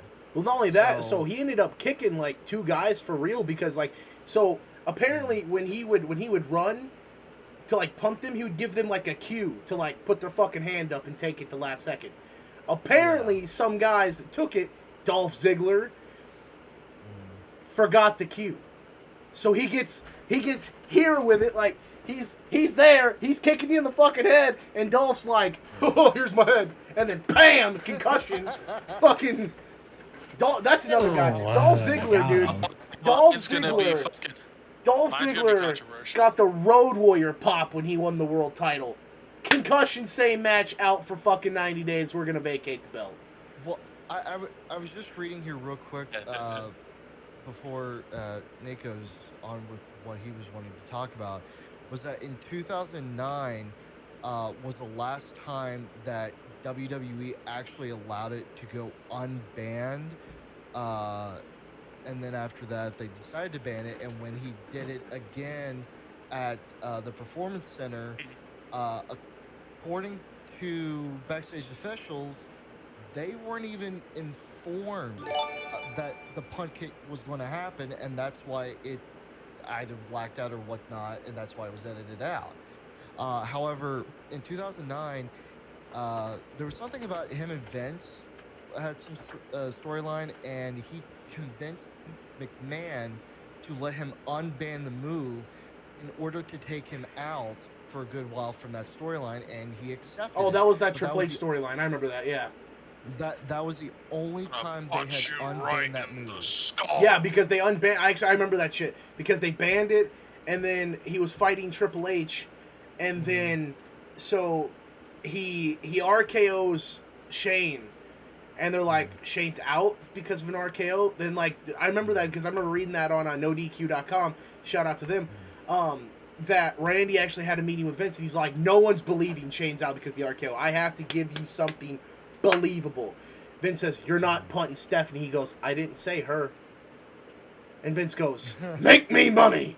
And so he fucking RKO Stephanie. Well, then he took it a step further. He took her to the ropes, delivered that Hangman DDT for the first time, which they don't call it that anymore because of Hangman Adam Page. But he delivers that DDT from the middle rope, and it shook the crowd because Stephanie did not tuck her chin. She took that shit on her crown, bro, right on the dome piece. And then he gets to Vince, and he smacks him. Vince goes down to all fours, and everyone's like, oh, shit. And Randy backs up, and the crowd comes alive because it's Vince. You want to see him get his shit rocked. And that was the one time where the heel, like Randy, because Randy was getting booed massively. He was the best villain they had. When he punted Vince, I remember this shit like it was yesterday. I'm getting goosebumps thinking about it. Like fucking Randy punts Vince, and that crowd, it was like he got stunned for the first time all over again. That crowd exploded because like Vince, and he didn't put his hand up either. Vince said, if you're going to punt me, fucking kick me. Because Vince, let's be honest, Tony Khan ain't getting punted in the head. Tony Khan's not eating a punt. Vince McMahon has done shit that no owner will ever do. I don't know if you know this, Connor, real quick. In WWE, they never called it a Hangman DDT when Orton debuted it. Michael Like Cole a said 3D Hangman. DDT. Michael Cole said Hangman DDT all the time, and that was not his fault. So it was an episode of Raw. And Michael Cole's mic was live, and you can hear him getting yelled at after he says, and he goes, "What is that called?"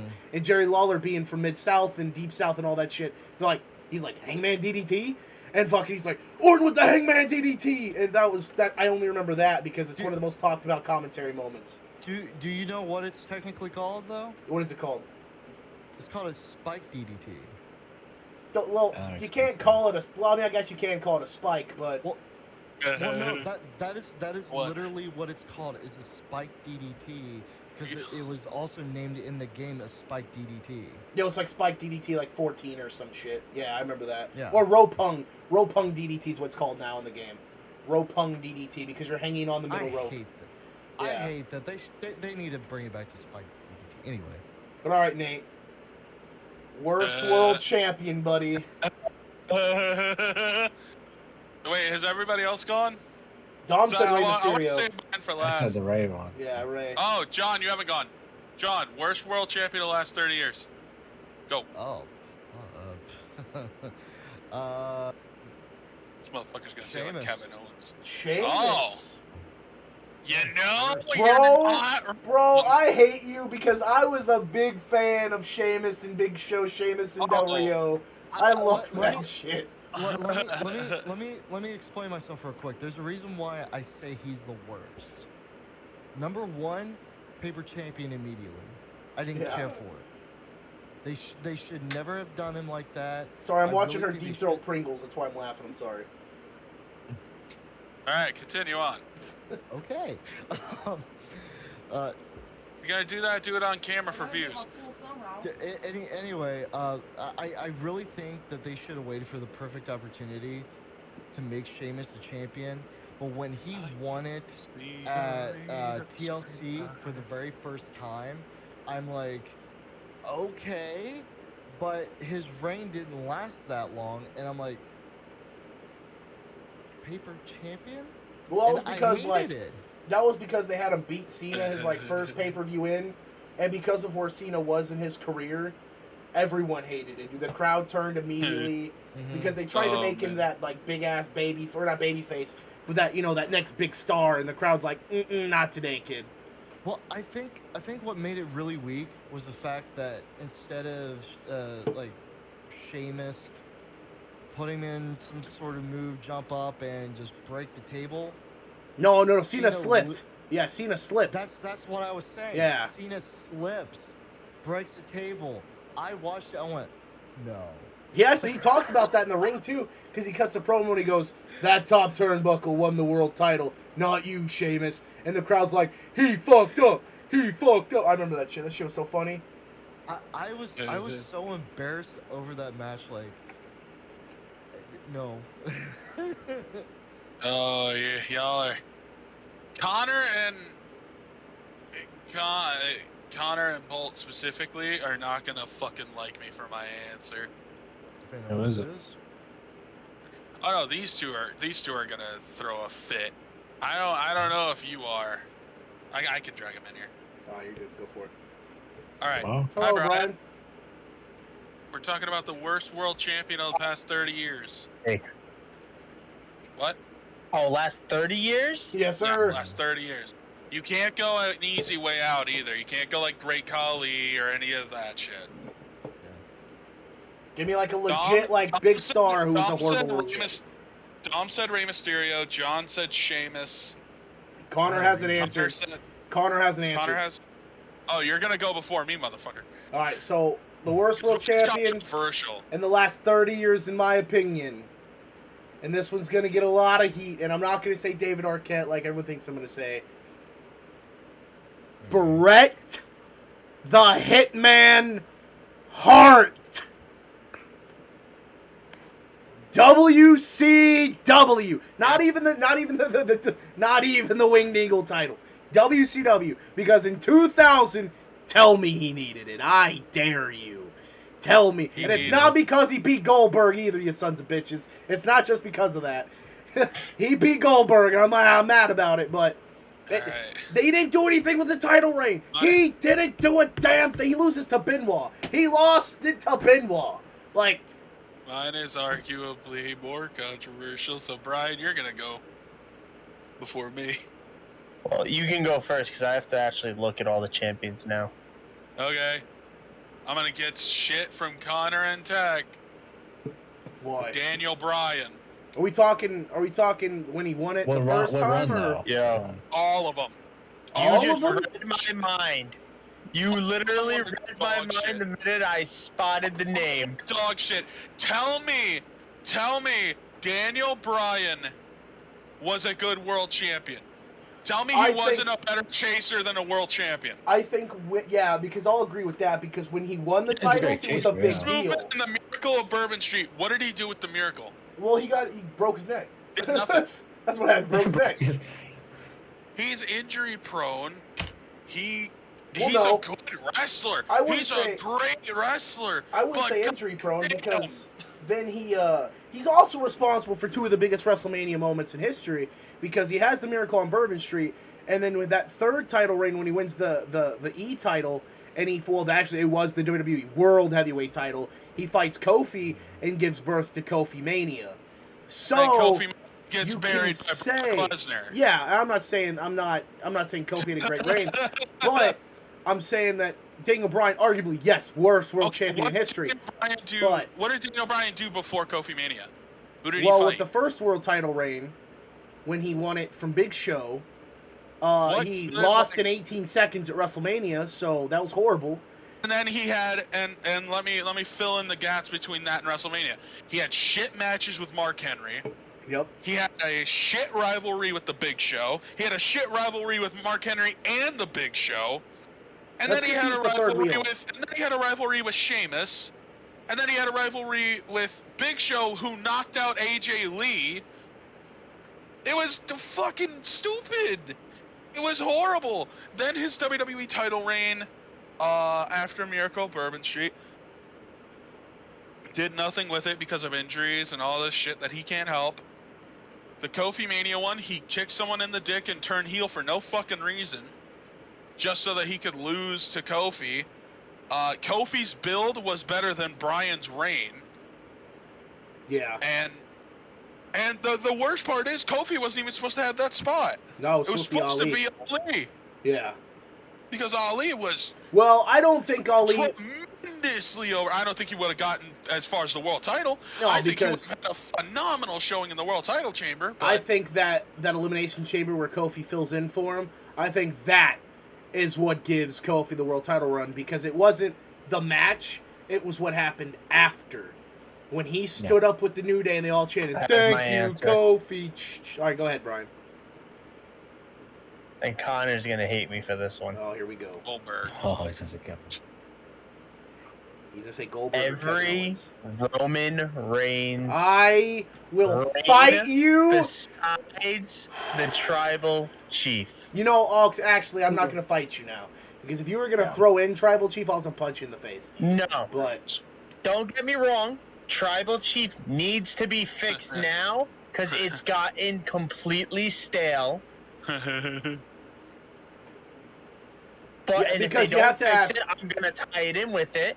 yeah, because you have to ask, now that he's beat Brock, I understood getting to Brock, he was like, I'm going God Seth mode. Rollins. So, yeah, But you have to you ask, know he has what? to beat Seth next. But Here's the thing. No, I was Look saying at it Seth this Rollins way. had a shitty title reign.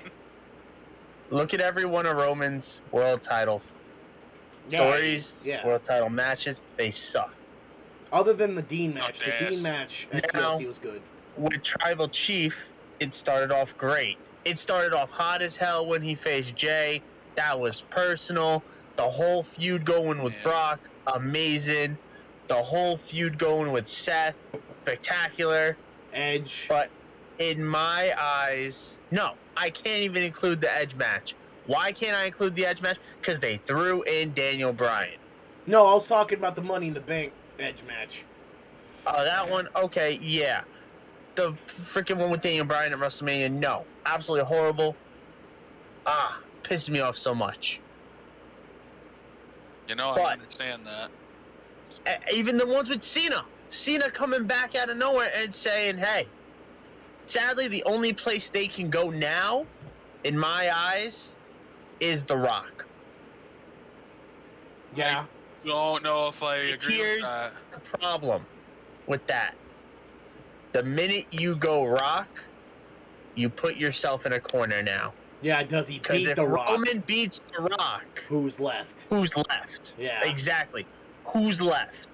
But Rollins. if The Rock beats Roman, The now fundamental. you have a part-timers champ again.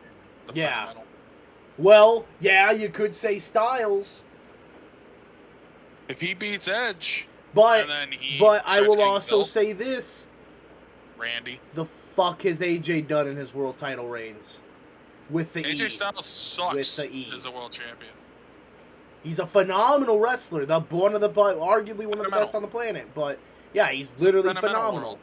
But Aside from his feud with Cena, I give it to you. As a champion. yeah, his feud with Cena was really good. That was also the dream match though for pro wrestling fans for the longest That's time. exactly what I'm saying. Like, Yeah. besides for that one, Because I remember like watching TNA and we all said, "Man, Styles versus AJ one day or Styles versus Cena one day is gonna be really good." other Can I controversial ask one. can I ask a controversial question after Bryan? Yeah, Brian's go ahead. already answered. Yeah, go ahead. What The- good world title reign has Jericho had? I mean, his dual one. Yeah, his Was very undisputed title Where he reign. lost it, like, didn't he lose it almost immediately? No, No, no. not the first few. Yeah, because he fights The Rock again. Then he fights Austin, beats both of them. Then because he beat. Then he fights Kurt Angle and beats him, and then he loses to Triple H. He held it for 98 days. Yeah, in that 98 days, beating The Rock, Austin, Angle, and he also to win, and he beat Rock and Austin in the same night, as he likes to say all the time. The funniest story I've ever heard is the night he won the title. They didn't buy him a hotel room. And the funny part was, I guess, like, where the event was, wrestling wasn't popular. So he goes to a hotel, and he goes, "I need your best hotel, or your best room." And the guy goes, "Why? Who the fuck are you?" And Jericho, literally, he walked up with the titles, and he looks at him, and then he looks back at the guy, looks at the belts, looks at the guy, and the guy goes, "You're not answering my question." And that to me is the funniest shit I've ever. Because he goes on. This was on Inside the Ropes. If you guys want a backstory to this, and then he actually like orders a pizza after he gets to the room, and like he sleeps in his ring gear, goes to Raw the next night, hasn't showered. He said, I don't know who he wrestled. I think he said he wrestled Benoit, and he puts like Benoit on a head scissors, and you can see on Benoit's face, he's like, "Oh my god!" Like, because Jericho just wrestled Rock and Austin the same night. You gotta imagine it just sweat profusely, hadn't showered, goes to Raw the next night, pizza. Fucking, he's probably like ripped ass a couple times. Yeah, fucking, he's got Benoit on a head scissors, and it's just ball sweat to the face. Like, I Another feel controversial world champion view. Who? Drew McIntyre. That's not controversial. He just sucked. No, he didn't. And here's why. Yes, he here's did. why I'll say no, he didn't. Yes, he did. One, look at the time he won the world title. All right. Yeah, pandemic time, right? Pandemic era. He did the best he could with what he had. Because you have to think, a lot of the wrestlers were opting out. A lot of the wrestlers were opting out. You can't say that, though, because Bayley Moxley and AEW did way better, though. phenomenal women's title. Hands down. Bayley had a phenomenal women's title run during the pandemic, and it didn't get fucking shit on nearly as heavily. Yes, but Look at all the Moxley. women, Like look at Tom all the said. women, look at all the women in the pandemic era, though. We're already established superstars: Charlotte, Becky, Sasha, all of them. Superstar. When Drew won the belt, Brock had smashed everyone. No one was credible. This is why the next guy that takes it from Roman is gonna have a tough reign, because Roman has literally smashed everyone. He smashed Jay, Cena twice, Edge twice, Rollins by no DQ, which Rollins is still credible. He hasn't touched Cody or AJ. Hasn't fought. He did fight Balor. He smashed Balor.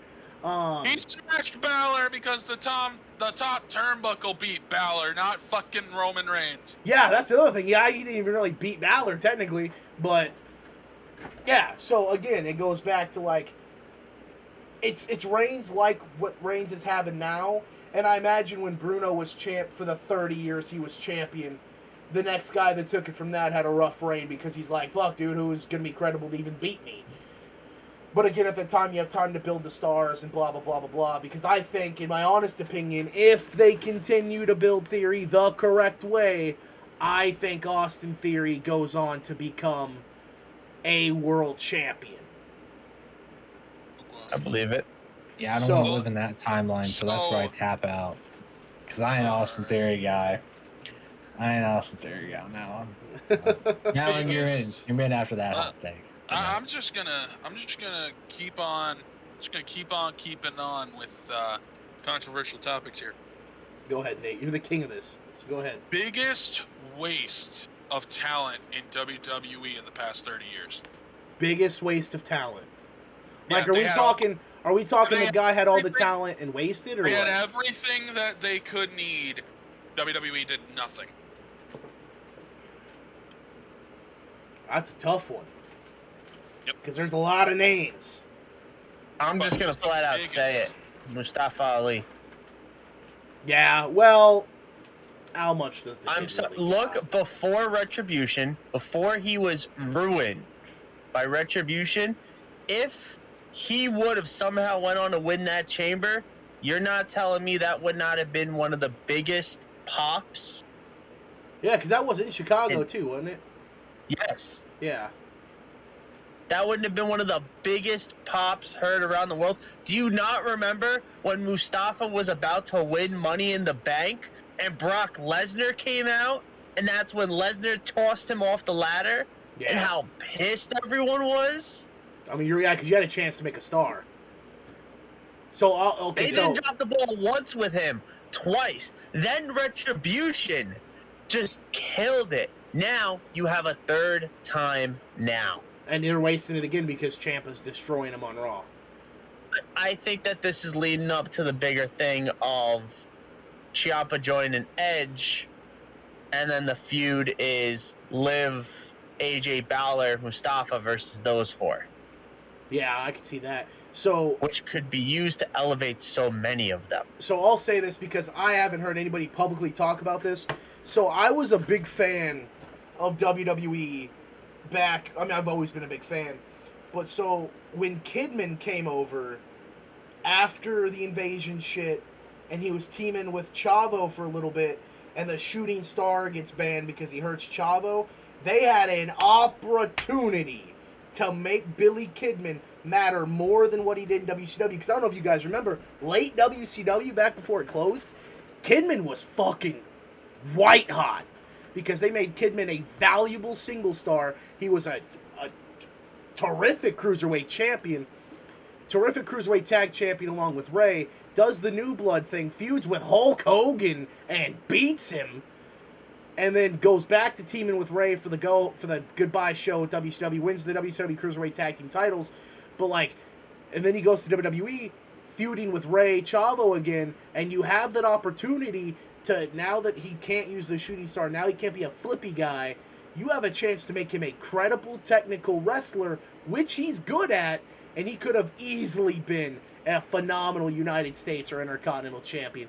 And they just dropped the ball with him because he did absolutely nothing after that. Granted, he's a terrific backstage guy now, and he's still with the company, but I feel like they wasted Kidman's potential because Kidman was still young and had a great look to him, not injury prone at all. He's had a few, bumps here and there because his finisher was the shooting star, and if you're eating a mat every night with that, you're gonna get hurt. But look at Jeff Hardy. But yeah, I feel like Kidman is one of those biggest wasted talents, and I don't know how you guys feel about Kidman, but I feel like Billy Kidman should be in there. But what about you, John? Who do you think is a big wasted talent in the last 30 years? that like had all the potential in the world, and then they did WWE dropped the nothing. ball. I have two. God. I have Hey. two. I have another big one. Cesaro. You know? He was on my list. The only reason I disagree with Cesaro is he couldn't talk at all. I mean, Yeah, that if you're language a world barrier champion- is a thing. If you're a world champion, unless you have a manager, you have to know how to talk. Which, well, he That- did. He did for a while. They could have took that Paul Heyman thing. That's- Paul Heyman guy. That's why I brought that up. Because the King of Swing, it worked well. the Cesaro Paul section.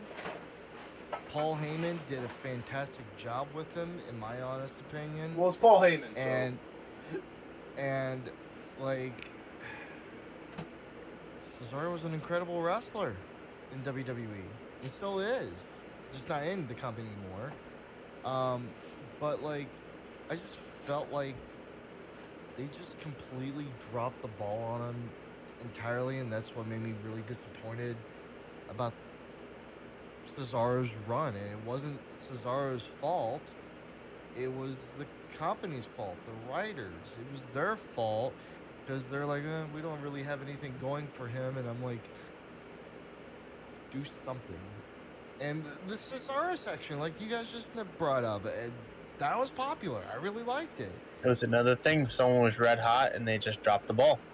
Yeah, Yep. so I was really disappointed over the fact that he's good. And Nate's right. He really couldn't speak that well. I mean, yeah, very fluent It's in because English, he spoke- obviously. It's because he spoke 5 different languages, and none Yes. of them are loser. I remember But that shit. That shit was so funny. The thing that I'm bringing up is that he wasn't really like microphone quality. He was more of let me show you what I can do quality. Yeah, let me pick up the And- Big Show and fucking power slam him over the top rope because I can. That's what I'm saying though. Yeah. Is let me I can't speak on the microphone, but let me show you what I can do. And Paul Heyman was really great to speak for him. Well, I mean, if you think about it, he had two. They had 2 chances to elevate him with a manager because Paul Heyman, and let's admit, Zeb Coulter, because look what Coulter did for Swagger. Swagger with a microphone does not go to WrestleMania. Zeb Coulter with the mic and Swagger shutting up and all he's got to say is we the people and go kill somebody, made it to WrestleMania. Then he got caught with pot and fucked himself. Not Zeb Coulter's fault, but... I got 2 people for this list. Go also, ahead, by the Bryan. way. Go ahead. I'm going to mention their name real quick. Baron Corbin. And I understand what people are going to say about, well, they didn't really necessarily waste him. Let's be real. When he They lost that Money in the Bank to John Cena, That was the bam, thing that there it killed was. That hit his wall. He's not coming back to that point.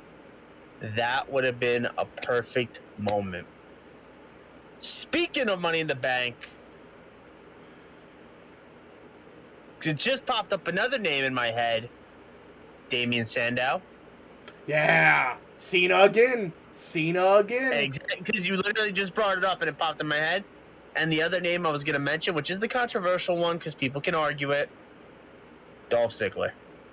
You know, I'm not going to, but I mean, I will say the first time is I'm probably not going to why. argue it either. But I love Dolph Ziggler. You can ask Nate every time we play PWS. What's one thing I do, Nate? Draft Dolph Ziggler. And push him. So, like, I love Ziggler. Tyler Breeze as well. Me and Zach were talking about this earlier. I think Tyler Breeze is another guy. I think another wasted potential is fucking, god damn it, I just lost his name. Oh my god. One of the ones I have while he thinks about what he wants to say. One of mine's controversial because you can say they wasted him or you can't. It all depends on how you feel. Coming off of WCW, you said it right with Kidman. I'm gonna bring up another one. Fucking DDP. DDP had it all. And he was brought in as Undertaker's stalker. stalker. You have a guy who has white hot momentum from WCW, one of their biggest fucking stars, and you debut him as a stalker. What's the point? And what's funny, in And WCW, he was white hot, wholesome babyface. Yep. The franchise of WCW, right next And to then Sting they and made him a Goldberg. pervy heel. A pervy heel, exactly. Now, granted, they get back to his roots in the invasion angle with Canyon, and he kind of goes back to Diamond Dallas Page, to, like, the guy, but then, like, goes to the fucking Christian angle where he's like, and that's a good thing. I hated it. Fucking hated And it. this is another one, and this is more if Vince would have got his fucking head out of his own ass, we could have gotten something fucking huge. What? Because Vince had I think it was Vince who had problems with him. He might have had problems with Vince because of creative differences. If Vince McMahon would have given Raven creative control on what he said, Yes. Ooh, he could have been Bray Wyatt. He could have been Bray Wyatt before Bray Wyatt was cool. Oh my Who god. remembers Raven's 7 deadly sins? I do. oh, hell, have Raven leave ECW and go to WWE instead of WCW. Put him in a fucking feud with Mankind. Boiler Room Mankind versus Raven. Okay, hold on. With that, put the Brood with Raven and call him the Flock. Or Raven's Nest, because they called it Raven's Nest and A Flock. better fucking flock than the bullshit you put together in Well, WCW. Raven put that faction together, so you can't really shit on WCW for that. That was his idea. Okay, what about the dead? TNA's flock was better than. Oh, serotonin? Yes, it was. Serotonin. Serotonin is what it was called. Still better. Yeah. Another guy wasted from the invasion angle. Taz. Oh my god. Because when Taz looks at Austin and he says DTA don't mean don't trust anybody, it now means don't trust Austin. If he would have fought Austin and RVD at the same time, and if he would have choked him out, bro, Taz would have been over as shit. He was already over because the crowd still loves Taz. Even though he's fat and a bad commentator now, still fucking over. Like, because of what he did in ECW. Like, and it's crazy to think about, like, some things that happened in ECW that continually, like, kept people over. Tommy Dreamer, Raven, Sandman, New Jack, all those guys. RVD, I think, had a better career in WWE than he did ECW. Fight me, I think he did. But He had a better career and impact than both of them. no, he had more bigger matches in WWE. Everything that he did in WWE until ECW reboot mattered. The Intercontinental title run, he made that fucker matter. The invasion angle, he was the best part of it. The tag team with Kane, no one thought would work. He made Kane matter again. I remember that. Okay, no, yeah, you're right. Yeah. And then when he fucking went to SmackDown Wow, and dude. partnered with Ray, oh my god. Even though his promo sucked because it was whatever and dude and stupid shit like that. Whoa, bro, you're talking about me? Whatever.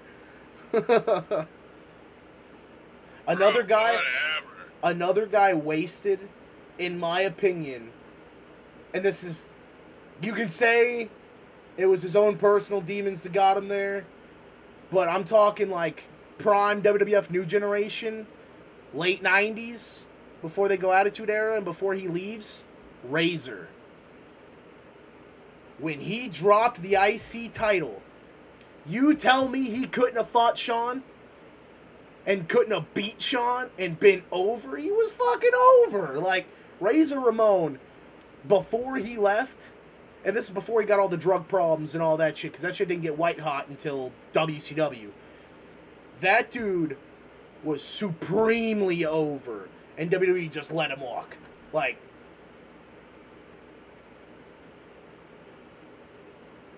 Yeah. There's a lot of names you could bring up for that, though. You want to Also- talk about white hot coming over to WWE and getting absolutely shit on? Two names popped to mind. Connor's gonna pop for one, and Connor's gonna go like, for the other. Give me the pop. Vader. Yeah. No, that's the and Bam Bam. Yo, yeah. Oh my God, dude! When he comes out on it was a WWF like Saturday night thing, and you hear bam, bam, that crowd exploded. Oh, and he was the most underrated big man in professional wrestling history. I think Bam Bam Bigelow could have easily been a WWF champ. Yeah. Anybody else have anything to add before we go to the next one? Another wasted talent, maybe? Another waste of I mean, talent? in all Cough, honesty, Shelton again, Benjamin? you could go on a whole slew of Cough, Shelton Benjamin? I mean, early release NXT Oh. talent. Oh, yeah, I'll half say- of Yeah, like half of them. Let's be real. I'll say I'll have to tap out for the night due to work for the morning. Good night, John. Alright, good night, buddy. Good Hell, I'll even fight with fucking Zack Ryder. Oh, I firmly believe Zack Ryder. But Here you like, go. Here's one that Nate will pop one. The last wasted talent I'll talk about. This one's gonna pop Nate. Hero. Yep.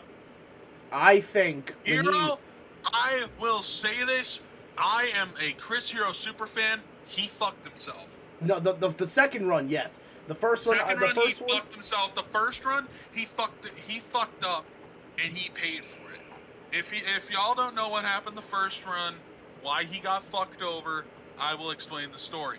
Chris Hero was in FCW, right? He was supposed to get this monumental push for the FCW World Title. He was supposed to be the name in FCW, and then he ended a career. He didn't just end any career because the WWE don't give a shit if you just end any career. No, because Samoa Joe got pushed and ended Tyson Kidd's career. He ended Richie Steamboat's career, Oh yeah. which is the son of a road agent in the WWE. Yeah, Ricky Steamboat's So kid, the yeah. son of somebody with power, and a friend of Dusty Rhodes, who was the booker.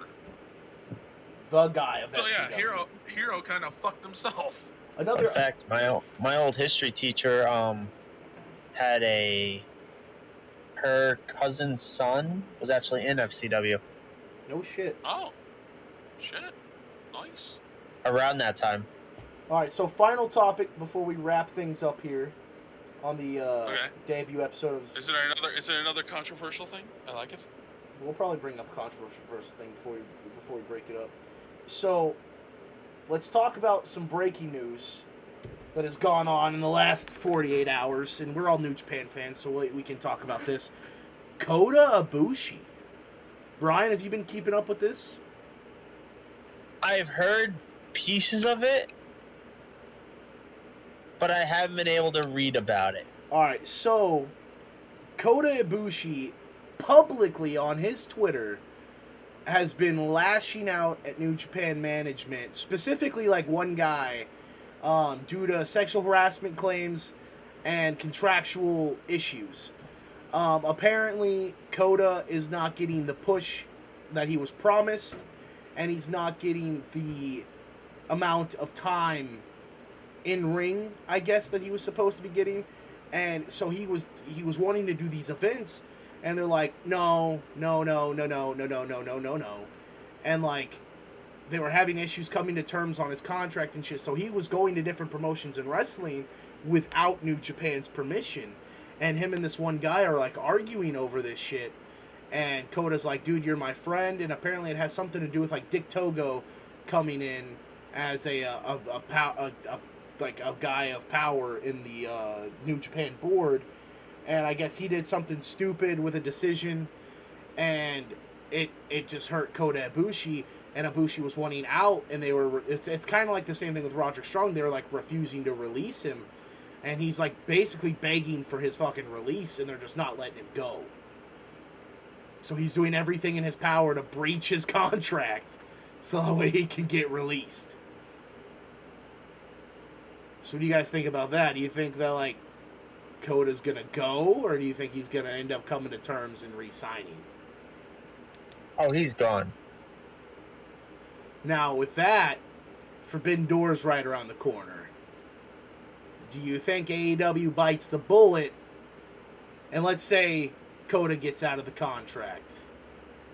Does he show up? Because No. if he does, you got to think that's going to hurt the partnership, right? Yeah. So you don't think he's showing up? No. I think, I honestly, because of his... Only way he shows up is if Kenny shows up. And that's because Kenny could save his ass. That's what I said to Zach. Me and Zach were talking about it. I was like, unless Kenny talks to somebody, I think Coda's gone. I think Coda's taking a back seat and dipping out of New Japan. But I mean, I think even if Kenny talks to someone, more than likely, he's out. Under his own accord, though. yeah, I mean, I hope, because I like Coda, and they did, they did the one thing that nobody wanted to see done. They did have him unify the IC in the world and then make that ugly ass IWGP World Heavyweight title that he lost in his first defense to Will Ospreay, my boy, and then Will Ospreay does the cha-cha slide on his neck. But I don't know. I don't think New Japan necessarily needs Coda because he's always been a better chaser than a champion. And I think him being champion still hurts New Japan now, I guess. But I have no idea at this point.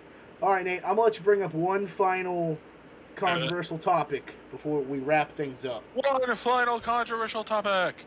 Hooray! Okay. We've talked about this privately. But I like bringing up stuff to make controversy because controversy creates cash, in the words of a very famous promoter. A carny piece of shit if you ask CM Punk. Nah. All right. Most, in your opinion, somebody, and we have talked about this several times. Somebody that everybody else likes that you fucking hate. And I'm not going to go with one of my generic answers like The Rock or Batista. And you can't go with your generic Bret Hart looking ass. That's where I was going to. I was going automatically to Bret Hart. You have to pick one. If you have to pick one that has a major following in wrestling that you just don't fucking like. Chris Jericho. Damn. I'd never picture him as a world champ. I'm not gonna say that. I don't picture him as. Granted, he has now solidified himself as a GOAT. Oh, but, I know my answer now. But it's, he's never been that guy for me. Fantastic on the mic, one of the best mic workers in the biz. Phenomenal wrestler. I don't think he's got what it takes to be a franchise of a company. Granted, I mean AEW, but look what AEW had. Like, it had to be Jericho. But go ahead, Bryan. Wait, you first, Nate. Because mine's going to bring up a little bit of a reaction. Adam Cole. Oh. I fucking hate Adam Cole. I hate him so much. Him and his wife. I love that. I don't like him and his wife. His wife is riding her husband's coattails, and her husband is just, to quote a very funny man with a podcast, he's a midget with a temper problem and a loud mouth that he can't back up. I don't know. I don't even think Adam Cole's that good of a talker. I think Adam Cole's just a generic fucking heel. He's a generic heel with a good theme song and a catchphrase that's been overused that he stole from somebody else. Okay. Yeah. And he even admitted it. He ripped off Chris Jericho with it. Yeah, the whole baby, yeah. He admitted it, and that's been like his calling card. And he's over because of somebody else. Adam Cole. When has Adam Cole had success outside of a group? No, he did the Um, whole I've been carried. television title thing without anybody. Yeah, but if we also want to be real, ROH. Yeah. ROH When he he- had ROH he had Bullet Club. not when he was feuding with Kyle O'Reilly. He's feuding with Jay Lethal. No, Kyle O'Reilly, I'm Jay talking about his Lethal. O'Reilly. For feuds. I'm talking about his O'Reilly feud. Yeah, O'Reilly and Jay Lethal, he didn't have anybody. Then the Kingdom came, and then Bullet Club, and then Kingdom again. So Adam Cole hasn't always needed anybody or everybody. So, all right, Bryan, who's your most hated? Kevin Owens. No shit. Kevin fucking Owens. I'm curious. I think he is trash. I think everyone is like, oh, look how much he's grown since being in the E. He is not grown. He is not able to be that style. I don't think he's good in the ring. I believe whoever he's in the ring with carries him.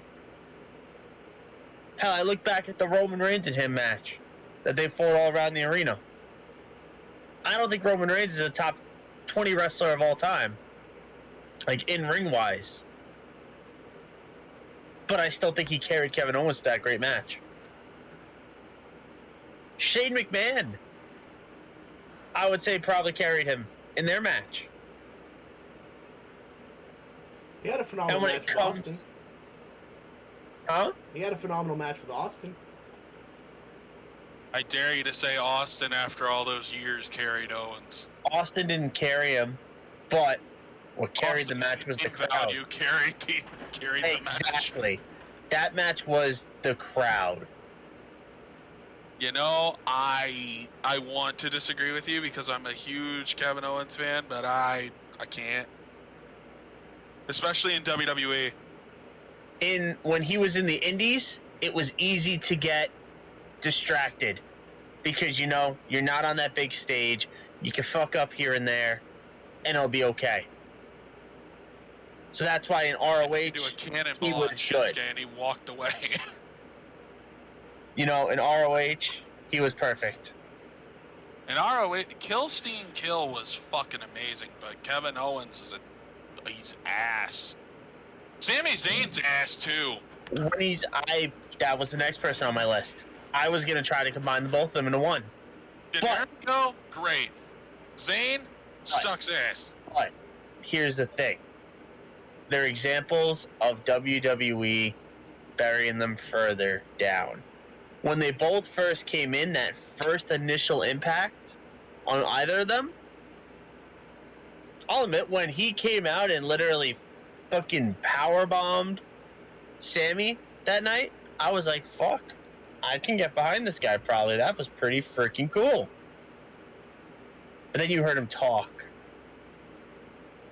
And I was just like, never mind. And then they put the world title on him in NXT. And I was like, yeah, okay, this sucks.